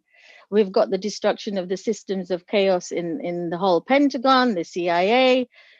Basically, it's just showing up the lack of capacity that has been carried out because they haven't been in alignment through their egoic structures. And these incoherent different forces and powers have come into play, which is unfolding different chaoses of systems that we're also seeing the microcosm and the macrocosm reflect each other. Majority of the planets are in retrograde at the moment. 3 eclipses this month. The magnetic sphere of the Earth has been affected. The Schumann resonance has gone up. So there's huge cosmic chaos happening as well. But with every implosion, there is an explosion. With every evolution of consciousness, a soul has to go into their involution of consciousness. But this has to be on an individual basis. In terms of the galactic forces, you know, the whole Galactic Federation of Light is surrounding the whole planet. So this is a real separation of the sheeples from the sheep. Like, are you going to follow the old structure, or are you going to be a people's person and follow your heart from this? And it's very important to become immune to these forces within our own consciousness. And so I started having a look at the masks, even the masks that we had to wear during the coronavirus, but more deeper than that, looking at consciousness, my pet subject of conscious evolution, that what is the persona of the mask you're wearing as a person? What is the role you're playing? The false identification. Am I Indian? Am I Black? Am I African? Am I Kenyan? Am I British? Am I this? I'm all of it, because I embody all of it through my spaciousness. And all of these were, even looking at the word persona, that's your personal sona. What is sona? It is sound. What is your sound frequency? What sound frequency are you resonating with your voice? What are you going to now, from this moment, speak out to the masses, first in your microcosm at home with your family, because that's where everything starts, then to the macrocosm, to the world? Are you going to go out with this sense of shame, blame, anger, and anxiety? Or are you going to rise into the neutrality of your heart space first? Take a breath, connect to your higher self, again through the breath, which I repeat once, again and again, and then look at this situation from a higher level, which in the Greek language is called the prosophon, which is, how would a soul consciousness, a higher consciousness, actually perceive this situation? Like I said at the beginning, you can't perceive a situation from a level of consciousness that started it off. You have to detach yourself. And so in Advaita, Advaita Vedanta, which is what I practice in Sri Vidya, in the Sri Chakra, as you go further in, as you implode, because it's not looking out there, it's looking within. The further you go into your higher consciousness, which Brother Sevan said, climbing that ladder of lights, climbing the Meru, is, am I going to create from a situation of creating more karma and more attachments? Or am I going to look at this as a detached, observer through the peace and the love in my heart space, and then come back to the situation and decide what I want to do to overcome the external chaos that is presenting itself to me in my external reality right now. So it really is a multifaceted gemstone that we're looking at just now in this bifurcation of what is really happening on our planet. So wholeness. Woo, we're gonna have to pause for that one for a moment, digest. As Brother Q says, grasp. But yeah, I mean, it's serious. Let's take a moment to, just dial in and remember who we are, right? And, our sisters just got so much knowledge and wisdom, by the way, they're going nuts in the chat over you. And it's just really, realizing, we have these IDs, right? You have your personal name, and then we have these group IDs that try to, pigeonhole us a bit more into larger groups or herd us in. And, you have the all-time occult saying, if it can be named, it can be controlled. And, what our sisters is really drilling into is about letting go of those IDs and working with your sound, because it's so powerful. When you think about it, you can't Google a sound. Like if you just hear tones and, it's no words being mentioned and it's only instruments being played, how do you go and try to find that? You can't. They have to name it something. Oh, that was El Ricadio, or that was, Hang On Snoopy. All right, so that's what that was. But if it didn't have a name, how would we find it? It would be infinite. And so also it's powerful to realize why we use that, though. Like it's not something to just demonize, because that's where the polarization comes in. It's like, okay, so we're not supposed to have names. And we've seen I've seen a lot going on in the no names movement, and it becomes equally chaotic. It's about not really seeing something as always an opposing force to you. And that's how you get out of the polarities. You're able to put stuff in its proper place. Everything is built from one stage to the next stage to the next stage for us to come into this total awareness of everything. And that's why we say at the end of the life, all these actors, these people who have caused certain levels and kind of signed in their own agreements and called certain energies to move through the space and elected to hold certain energies. These are the actors in the game, the characters, and some of them are playing it to the bone. They're so convinced that they're actually that character.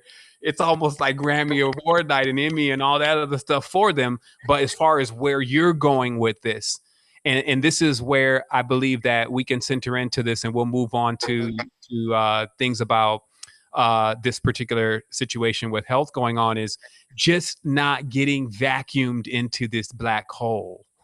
I think that this is going to be important, because regardless of whatever that ultimately stands for, it rips apart. It's very chaotic. It's not organized. There's no goal. There's no mentorship, leadership, light, etc. And because of that, it just means that it's just becoming like, and that's what you're seeing. You're seeing a herd like consciousness where everyone feels it's necessary to be pulled into it. This is the main thing that I was actually noticing. And this comes from when the bigger outlets get pulled into it. Like I said, PlayStation got pulled into it.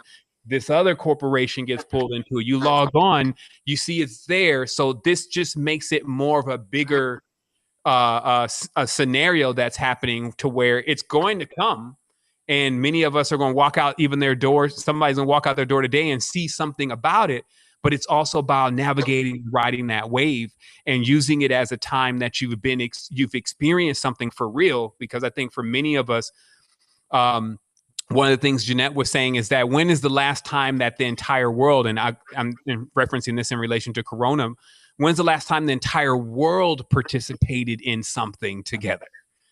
Like, we got to think about it, because generally, even during World War II, Switzerland was like, they just eating their crumpets and everything and no problems. But Monaco and them went on lockdown first. So it's like something that the whole world is experiencing. And then now it's almost like, from what they learned, and you can see this is a slow growing process, but from what they learned about dealing with collective situations, they kind of rolled into the next thing. Oh, the next thing that we need to address is this slavery thing. since we've been addressing this being sick thing, and we're going to all do this together. We don't care really what is the guise that this is under. It just has to be able to represent enough of the energetics that we want to regurgitate. And as our sister Niva said, that's where, you know, you start seeing, because I believe personally that even Schumann resonance and what's happening in what we call cosmos, from what I'm learning, is so much of an insurrection in itself, things that are happening outside. And then there's these external results. And we're seeing, I know to be Kundalini. You know, Kundalini itself is a massive force over the last 20 or 30 years, moving its way up, even from, you know, the South, and moving itself up from even the places where they still had the knowledge of it and the awareness of it. And then the Western world sitting in the North, the bird-like consciousness, having to descend and learn those teachings. Even some of the biggest organizations that we even have today were people who went into the South and learned stuff. Steve Jobs went into the South. All these different people, the Beatles went into the South. They all went to learn this knowledge. And then they came back and they used the knowledge like they were just the only ones that had it. And they applied it to the things that they wanted to benefit for themselves. But now that knowledge is in many beings' hands, many of them that are not so selfish with it, that want to spread the love and the awareness of what you can do when you're aware of yourself. So for sure, as we see this thing happening in the world, and you think, if your mind is wired, you're thinking, oh my goodness, it's all coming apart. It's all messing up. This is all about to be over with. You have to realize that the universe doesn't work like that. There's always going to be opposite to what you see going on. And you have to decide whether or not you're going to inhabit that space.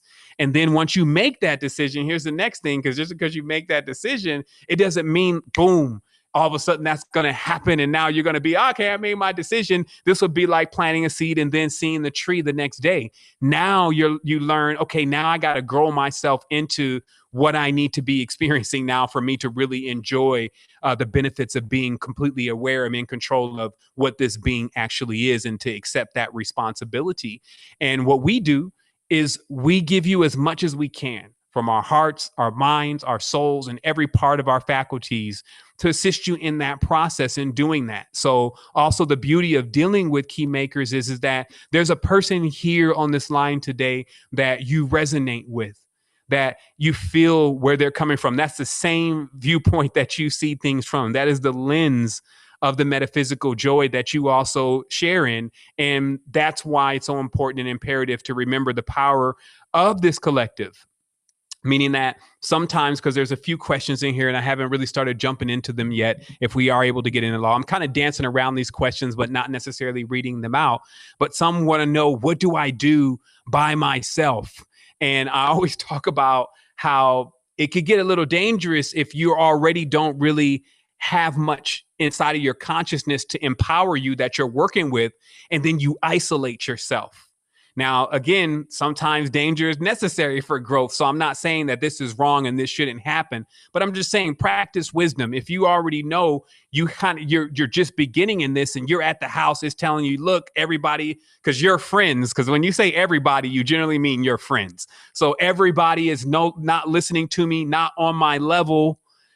The world is lost. I'm in my room. There's nobody like me. If you're listening to this today, or if you have a friend that's like that, put them onto the chat. We have the secret energy chat wide open. That's there for you to enter into. There's people that are in your area that are vibrating on that same resonance where you are. But it's just an awareness that, because sometimes, and I felt like this in life, you want to feel like the only one. Has anybody ever felt like that, where you just want to feel like the whole world is against you?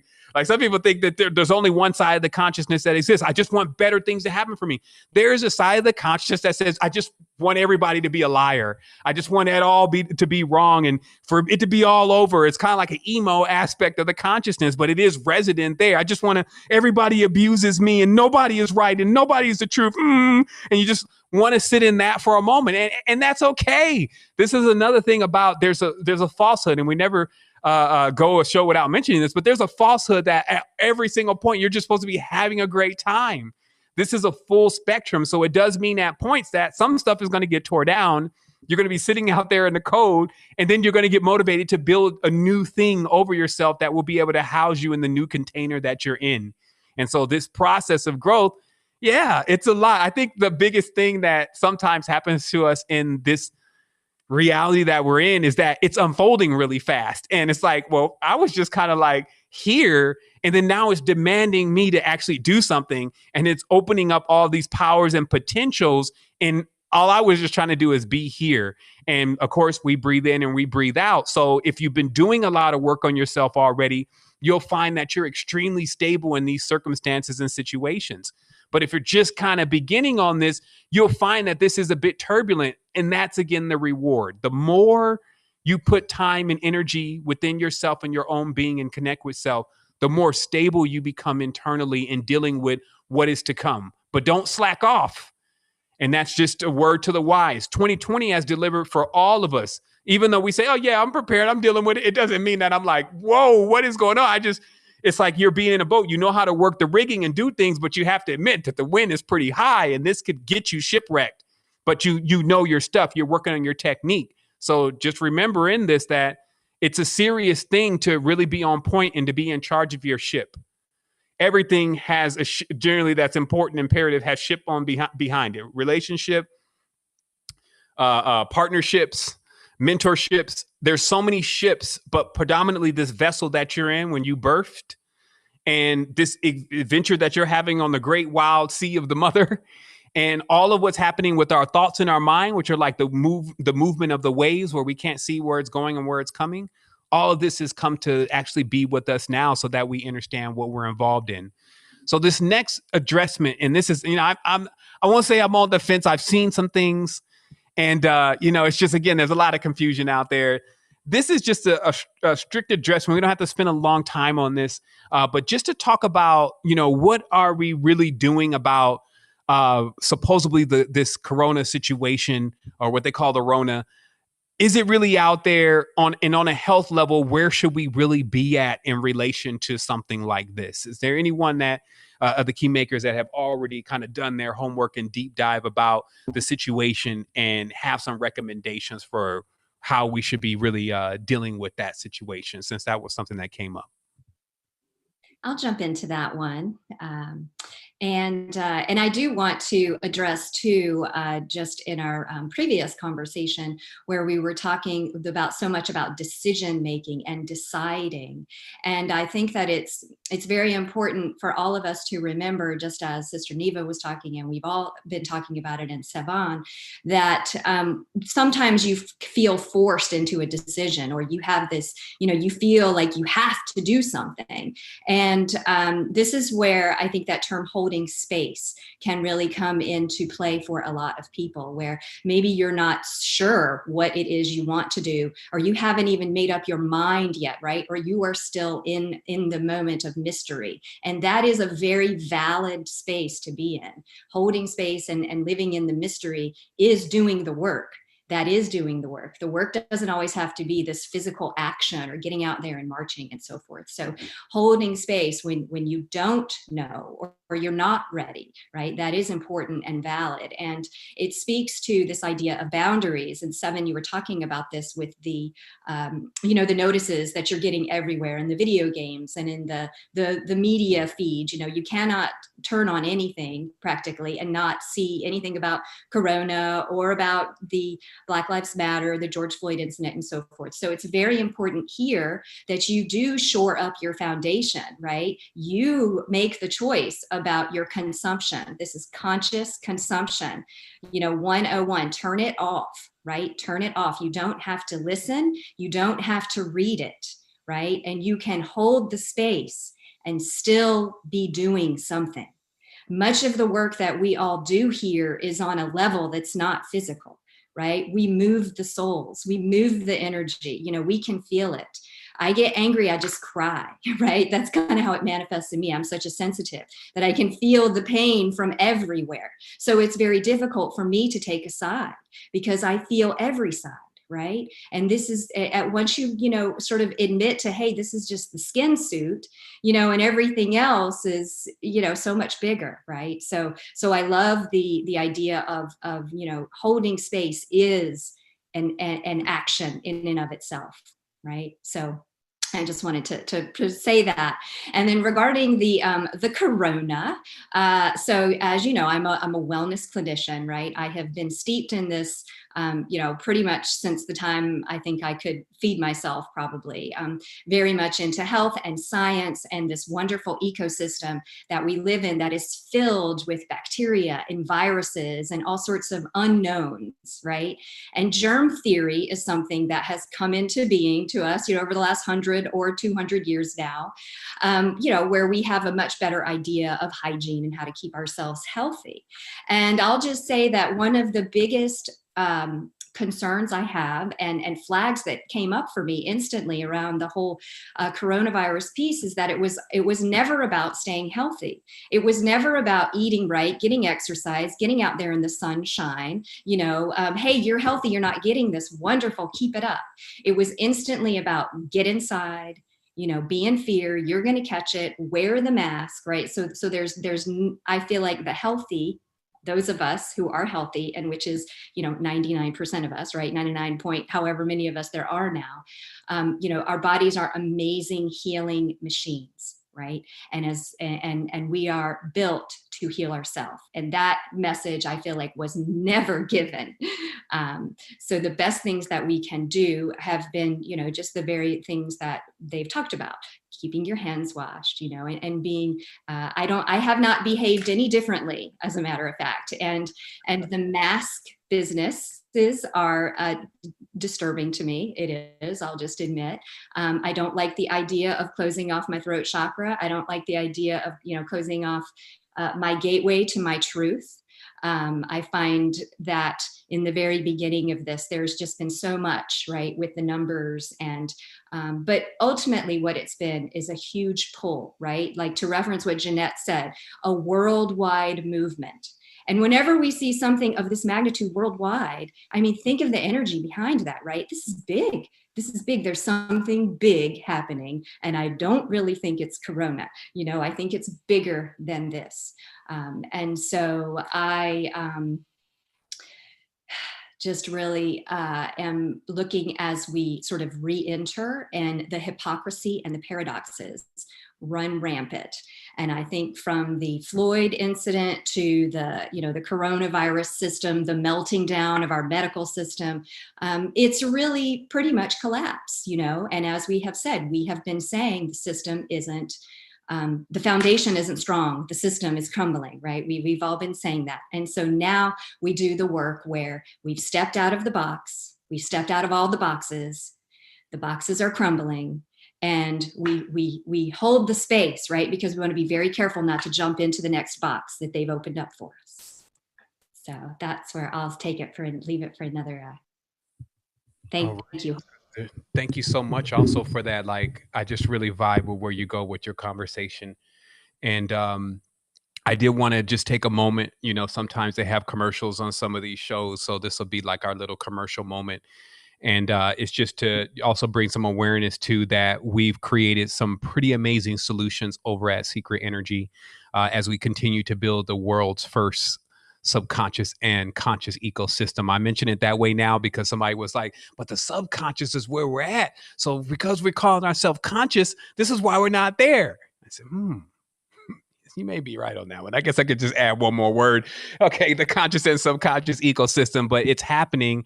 And, you know, definitely big congratulations for the co-creation, because within the last 2 weeks, we've been able to successfully launch WealthyBot and Hydraluxe, which we feel are two big pushes towards, you know, getting us all into a state of not only better health, rolling with the winners, as we call it, but also really taking a peek at the financial situation and making sure that we're diversifying properly. It's extremely important.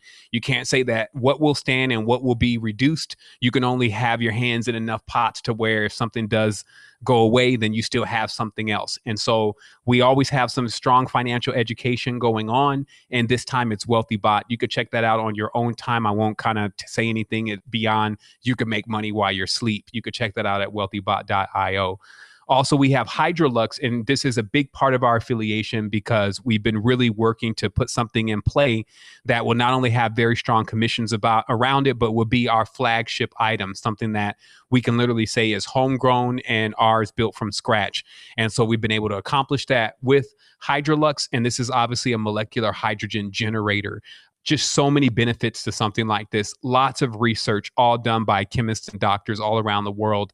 And so we're excited to have a device that can actually produce the levels of molecular hydrogen that are talked about in these studies, because so far there isn't a device out there that is capable of doing that, including the $2,600 Hydraluxe, Hydrofix. So check that out today if you get an opportunity. I'm sure you've seen some links in the chat. And then last but not least, we always put everybody's information here inside of the description section that is on the line today, all the key makers.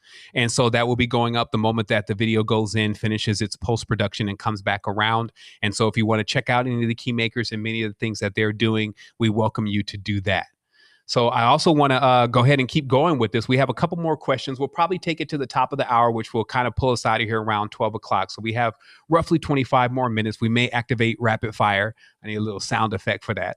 And this is just really going over this very briefly about, again, as our sister is saying, the health situation, which is, again, really about what kind of condition your health is in the first place.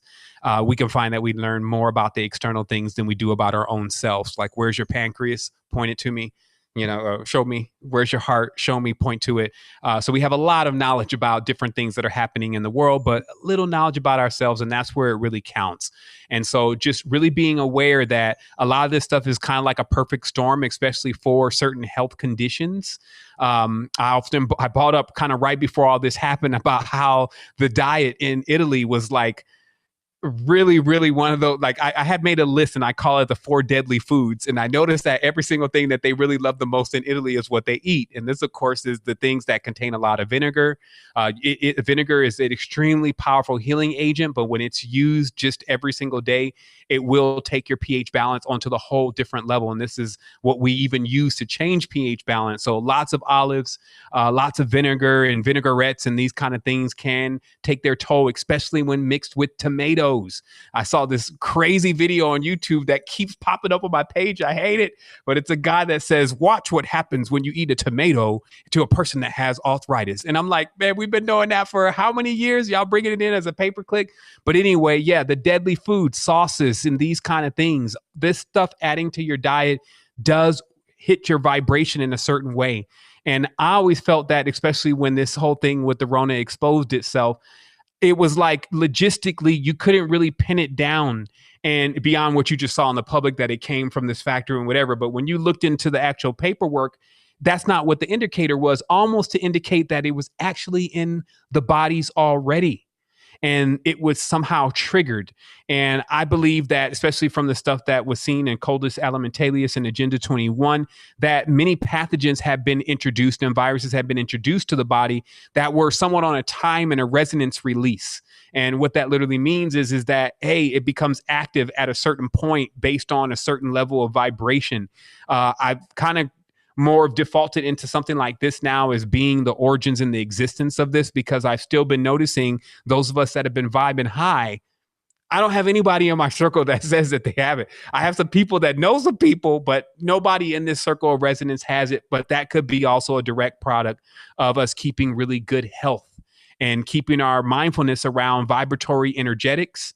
And then, as our sister was saying, Joy, that if you're stuck in the house all day, you feel depressed, you're covering your face, all of this, you're not exposing yourself to the normal bacteria that you would get. This would make anybody's immunity pretty much drop into what would be like a flu type symptom based on the season. So a lot of pressure on people, a lot of sadness spreading around is exactly what causes the immune system to activate the let's get sick and let's get hurt mode, because realistically, a lot of our body just takes commands from what we're doing. Okay, I'm low. I guess he wants me to be sick. I guess it's time to purge. I guess it's because even sickness in itself, if you've ever been sick before, you know what I'm talking about, is a form of growth. Because not only does the immunity get stronger, you also realize the preciousness of being healthy. You got to take a moment for that. I've been sick at times and not thought that I was going to recover from that thing, whatever it was. And then when it finally came around, just been like, man, I'm so glad to just have my health, whatever, there's money, there's message, whatever. It doesn't even rank anywhere close to getting your health and being in tune with yourself. So keep your vibration high.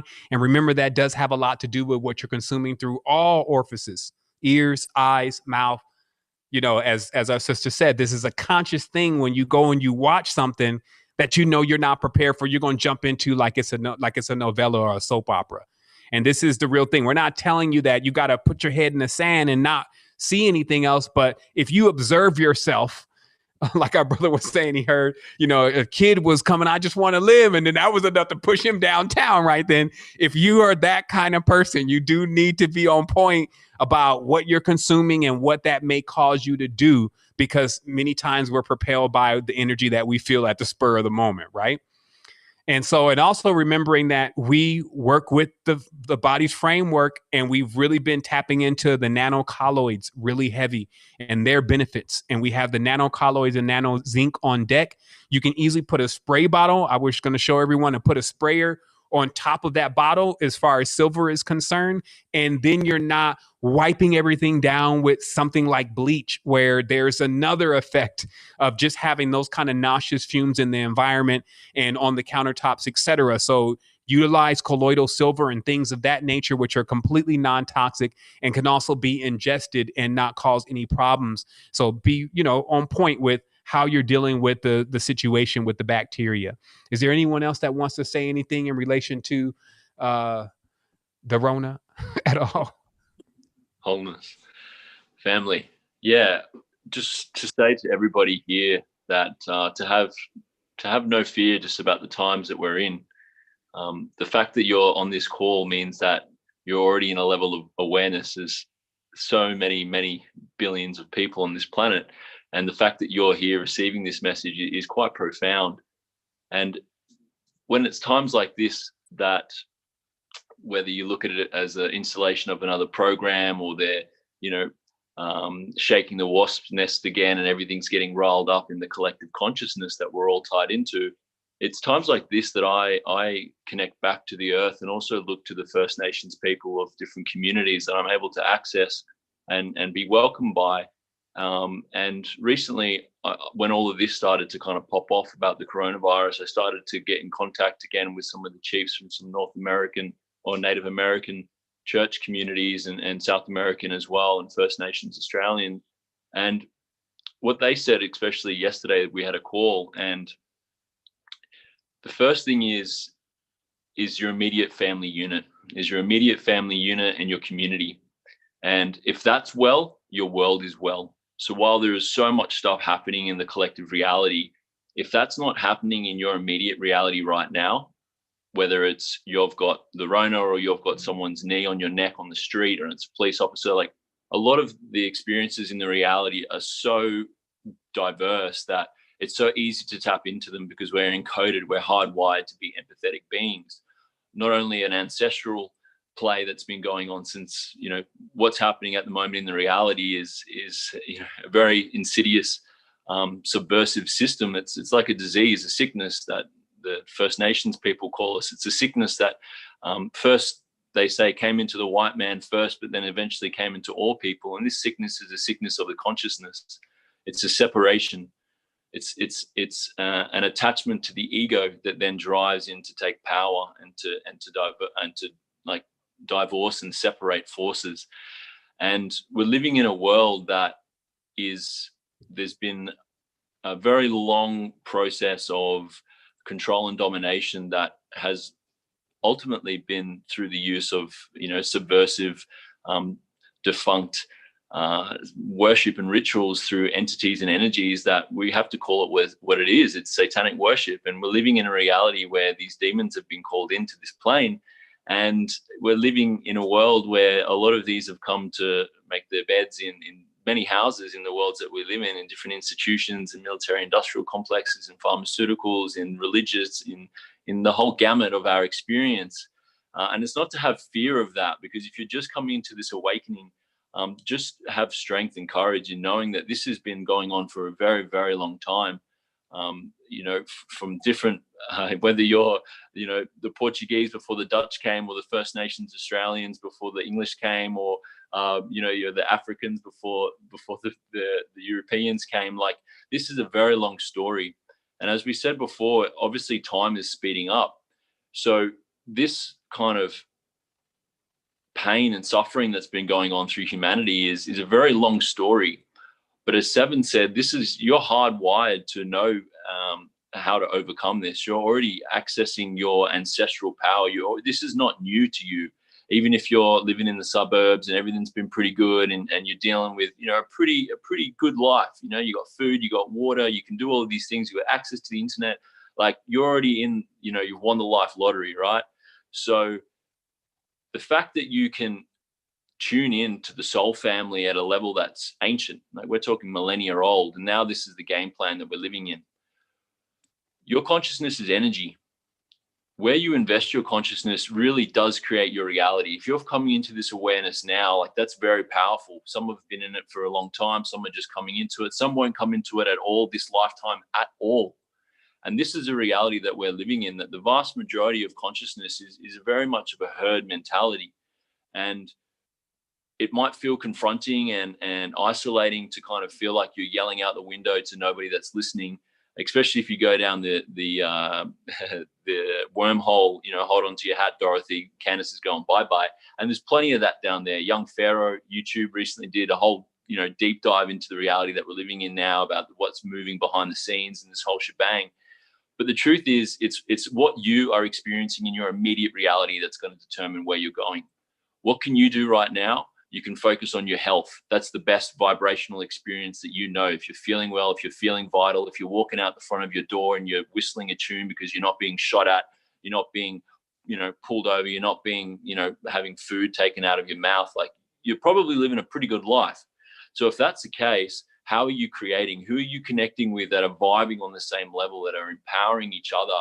And it can feel a bit isolating, but when you connect in with other human beings that are on the same level, it doesn't matter what's happening in the collective, because you in your immediate world is taken care of. And the main thing that is about that is looking after your body, looking after your health, and starting to build your relationship to the earth, starting to build your relationship to know where your food comes from, to start to connect in. Because no matter what happens, that's the same connection, whether it's 1,000 years ago, 5,000 years ago, 10,000 years ago, is your ability to get food, to get water, to build that relationship, to look after your community, to stay in good health.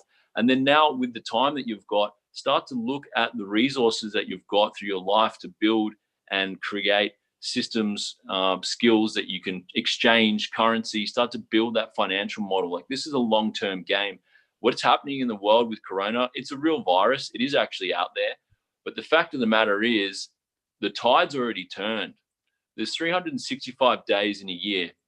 And our solar system, our Earth moves around that sun in that process. But our solar system, which is our sun and our Earth, move around the Milky Way in a 26,000 year cycle.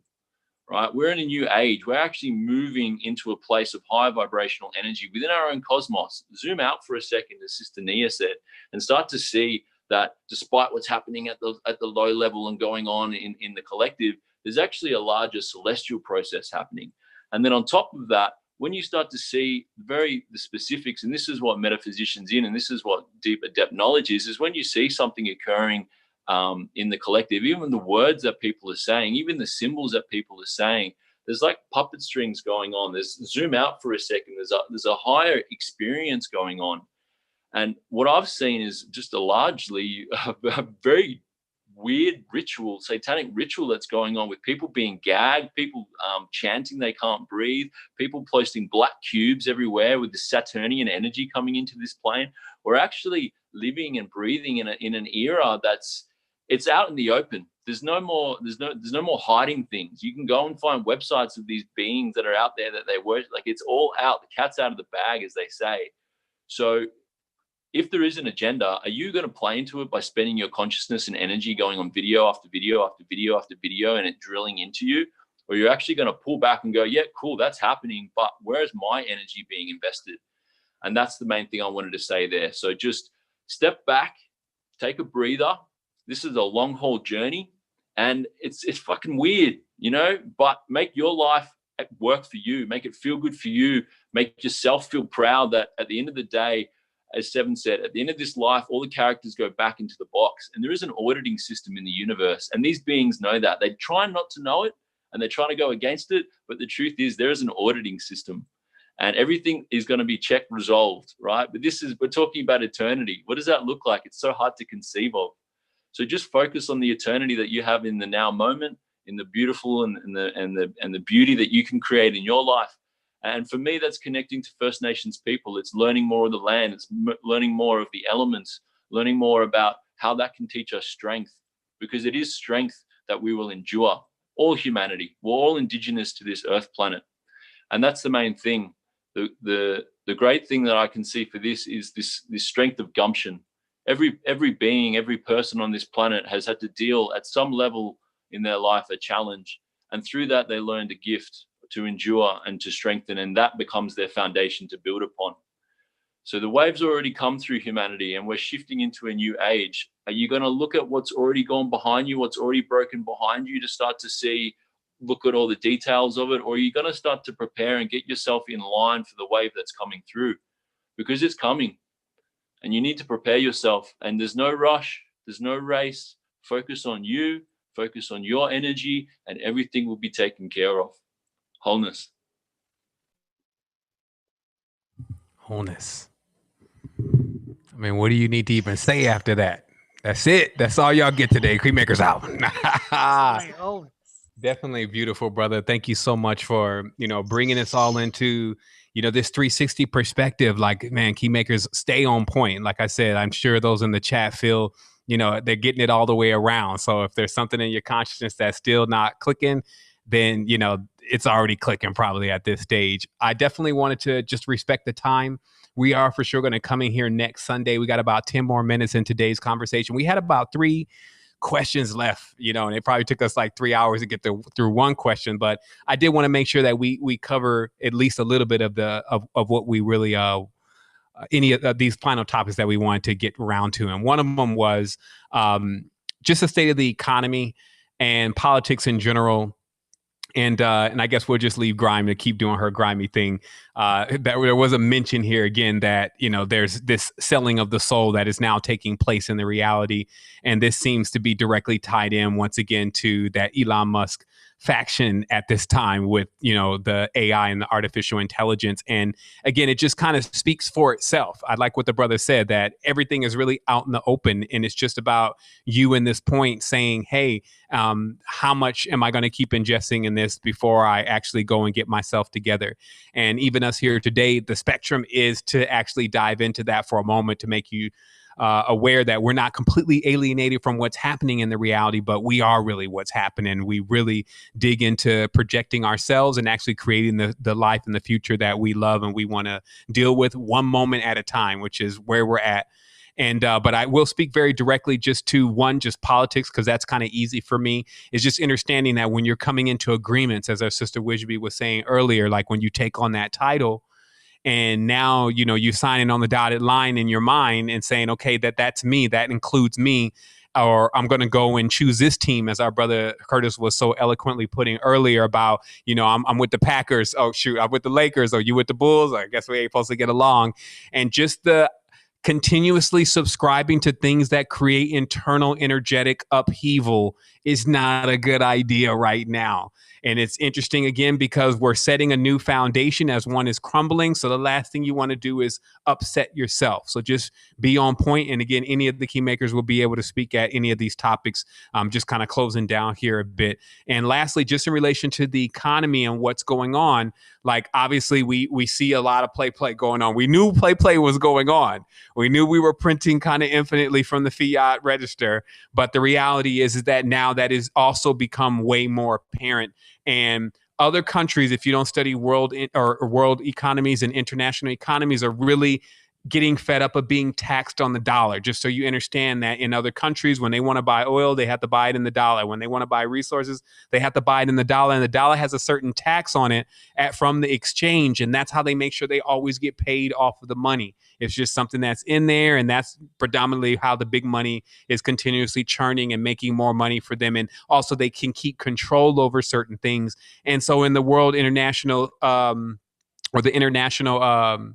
I guess the word I'm looking for is stage. So on the international stage, they're pretty fed up of this whole thing with the money, the dollar bill. And then now you've seen that there's been a lot of dollar bills given to all the citizens of the United States in order to really spend with anybody or anywhere.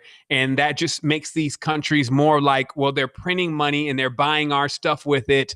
What can we do about this? And as I always said, there is some solutions already out there financially.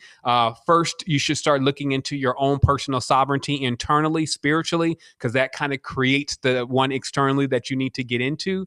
And then the one externally is, of course, you realizing that you can become your own bank, that you can actually start taking over your own finances and be more responsible about where your money's coming in, where it's going out, how to invest money properly. And we always give a pointer to check out if you want to know more about these things, the Minority Mindset YouTube channel, because they drill it in repetitively just about how money works and what you should be doing with it, especially during these times, and how to even sail through these waves where there's a lot of wealth distribution happening right now, and to make that work for you. And if you're over there saying, well, I don't have any money to invest in the first place, remember, we have specialist training that is there, and we have items that churn, and you're able to easily start investing that money even into the crypto space, because we've now bought forth Wealthy Bot. And then, of course, there's many other avenues. So I'm just going to leave it at this point. We got 7 more minutes. If any of the key makers wanted to come in and address anything about the world economy, I know our sister Gail is actually economist, so she may want to have some final words here. And then also just to let you understand, stay out of the poll game. Politics, ballots, the poll shifting is all that's really about. And as you can see, it's getting cloudier and cloudier. And I know there's probably some in the chat right now saying, I would never vote anyway. And that's, of course, because you've probably been listening to us for the last 5 or 10 years. So just in case anybody's just joining, remember, when you put your signature on something, that is the 2-dimensional imprint of you. Even as our brother Sven has been teaching others about how that little scribble that you call your signature, when you start mirroring that and doing certain things with it, you see replete geometry, which is probably connected a bit to your vibration. And so it's just one of those things that, remember, when you agree to something and you make an oath or a pact to something, you will be held to it. So don't get put into that same old process that you've seen, the okie doke that goes on in politics of vote for me, Joe Biden, because I'm a Democrat, et cetera. Because not to mention, the Democratic movement was actually started by white supremacists, or the white supremacist organization. So it was never actually designed to actually be something that was pro-Black. I'll say it in that case, because all this stuff is like riddles wrapped inside of mysteries, tucked inside of enigmas. So any final thoughts, key makers? Yeah. Jump on a smooth investment for your funds. It's definitely going to be seeds. Everybody talking about no growing your own thing. Seeds. You can get 1,000 seeds for $50 in certain places. So get those seeds while we can grab them and use that to cultivate your own garden. We actually building our own greenhouse in our community, like Brother Ellis says, creating that space so you have that there in your community. So you create security within your space, but first, self first, your home. And another thing I wanted to bring up was, as above, so below. We got to keep in mind of what's going on in the stars and align yourself with the genealogies and the numbers. Before I was traveling through the cosmos via the cosmic watch, and I peeped.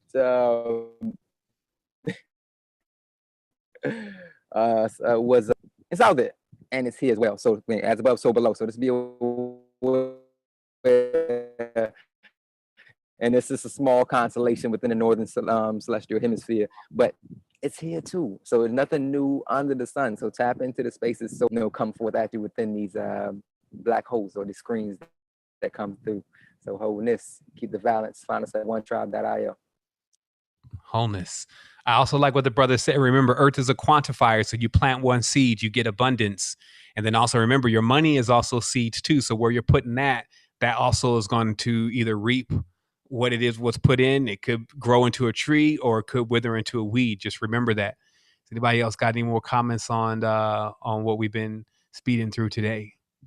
Yep, wholeness. I just wanted to add that, because I've had people come to me about the money piece and the economy, and I just want to say emphatically that lack is a program. And if you begin to think about that and to move back and position yourself into the abundance that is around us. I mean, and however you experience that. I had an experience of living in Southern Africa and going to a country where my $50 made me a millionaire. And I loved that. It was wonderful, you know, that $50 in that environment. And I stayed there for a period of time just to have that experience, right? Because the money was worth so much more. But just as a thought, because I always talk about our uniqueness, basic concept of economics is where supply equals demand. That's where the price is set in a market. The supply is the amount of a commodity in the market, and the demand for that, where those two intersect, that's where price, that's where wages are set. And but if you are bringing forth your uniqueness to the marketplace, there's only one you. And so you can set that price for your uniqueness where you need it to be, wherever you need it to be, when you truly understand the power that rests in that space. And then that can be scaled down. But just to allay the program that that lack is, you know, is just a part of the reality. And economics generally is a study of lack. And that's why I had to turn it on its head for my own life, you know, to really begin to look at, you know, the abundant resources that we do have access to and that we can allocate to create more abundance in our realities. So. Thank you for the word abundant. In thinking about abundance, you know, we share, you know, in that. Being mindful of your energy, think about the cycle of how everything goes in cycle. You know, what you gives come back to you. What you put in is like what you get. So in terms of abundance and sharing, and how this new world and this new economy is going forth, we have to rethink about, like, you know, we're the energy, we are our own source of everything. So again, that's why you have to be mindful of how you cycle your energy and how you cycle your money and abundance. So in terms of like how the energy flows and it goes in cycle, you know, just being mindful and looking at the wave and not being brought down by it, but like swimming with it. So, you know, I'm abundant always. And, you know, and even when something goes away, it comes back forth to me, you know, multiplied. And it, you know, it may not even come back in money paper, but it come back in resources with like love and people and all sorts of things. So, you know, practicing your energy, it's really, you know, when they're saying the world is changing, it's really not even about money. It's really about you being your main source of energy. And that means you being your main source of abundance. And tapping into that means you have to understand the cycles and your own cycles and getting into the flow of yourself. So, you know, and not being bought over by anything else. So it's really important to be in that abundance of everything, wholeness. And recently, when I gave a talk on the Leela talks in Secret Energy, I spoke about just the consciousness that what did we come here with that we're not going to lose in this life, and what are we going to leave here with that we were just experiencing? Like, we came here with nothing, with open hands, and when we leave, we're also going to leave with open hands. So what is our greatest abundance? It is our consciousness, and it is our prana, from one life to another life in the parallel infinite lives that we have. And so what's been happening at the moment is that the human consciousness has been fragmenting into the external world of ego dependency, money, jobs. It's the Kardashian culture of the outward roles and the masks that you have to play. But take a step back from all of that. Take a free fall into the void, into the Divine Mother's womb, and get a great shift into the system of, you know, shift away from this system of governance and increase your level of consciousness, and don't be attached to the bodily structures of ego structure, because what's happening now is the ego is having a massive slap. Ego of the lower chakras it's got a massive slap of a wake-up call, and it's saying to you, well, what were you so addicted to in your conditional security of life, in your base chakras, in that dysfunctionality of what you were living in? How are you going to rise up the chakras? As Brother Sevan said, the Kundalini of the earth is rising. She's rising. Shakti is here. And so if you're going to be in that ego consciousness field, you fall into the forces of meltdowns, and you can lose your alignment very easily because you're ego bound and you're interdependent on many desires of wanting, hoping, wishing, praying. But as a reality transurfer, we always say, I do not hope, I do not wish, I do not pray, I have pure intentions. And this accesses you to your higher consciousness superpowers. And you know, the Shakti herself, she is awake. She, in the womb of herself, she has the water.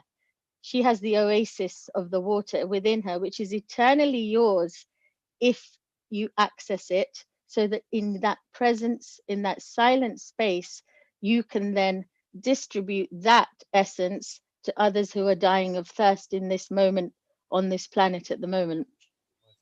Wholeness. I would just highly recommend, because a lot of these are concepts that we comprehend. And for somebody that's just coming into the awakening, it's like, okay, where do I actually begin? I think it's maybe try fasting for a day or two. Maybe try that, especially if you've been completely pulled into that energy. Take a day or two to fast. And I'm talking about fasting from social media, fasting from some of these things as a way to recalibrate, as a way to ground yourself. So maybe start there for those who are just trying to figure out, where do I actually begin? So give thanks for everybody that just sharing all this positive light. I just wanted to add, sorry, to that life, because it's fasting not only from the food, it's fasting from social media, definitely media, fasting from what are you going to literally allow to hear, fasting from what you're going to allow to really see. Like in each moment, say, what would love do right now? How would I raise my vibration now? What am I going to allow? Fasting to what you're going to allow your pores to breathe in, what you're going to touch, smell, like bring all the elements in. So you're whole, you're a noble, sovereign, whole being. Wholeness. Wholeness. Well, there we are, tribe, for today. It was a grand build. I know we're going to just enjoy even listen to this again and being able to itemize all the pointers that we're giving here in relation to these topics. We'll come back around. We may oscillate this a bit in between Keymakers and Full Spectrum. There were some questions I know that were asked today. We did answer many of those questions, even though we didn't call them out individually. But we also looked through those questions to help us better prepare for our next Full Spectrum session. And then we'll make sure that we address things that we may have not gotten to. So beyond that, this is the point where we all get an opportunity to touch and connect. This is where we're at on the hyperspace, as our sister was saying, that it's always an opportunity. It's always a state of consciousness. It's always a mindset that's always present in total unity. As you go throughout this process and this time and the things that you're witnessing around you, that you'll be rejuvenated by what you see going on, because you can always come to this space in your consciousness in this time. It's here, its uniqueness. It has a vibration. It can never be replicated. It can never be outdone. And there's no need to search for it because it's within. So wholeness and balanced vibrations. Thank you so much, tribe. I look forward to connecting with everyone soon. Thank you so much, Keymakers, also for all your knowledge and wisdom and the time that you spent here today. It's extremely appreciated. And again, the chat is lit. As we continue to go forward with our days, let us keep connecting. And if you want to know where we are, you're just joining in for the first day, definitely check us out in the Secret Energy chat. There's a lot of the members in the site that are connecting there. And then you can always find us at secretenergy.com. Check out your geolocation there, because you got some folks in your neighborhood that are already on the conscious plane, and if you're looking for them, then that's another easy way to find them. So thank you so much, Wholeness.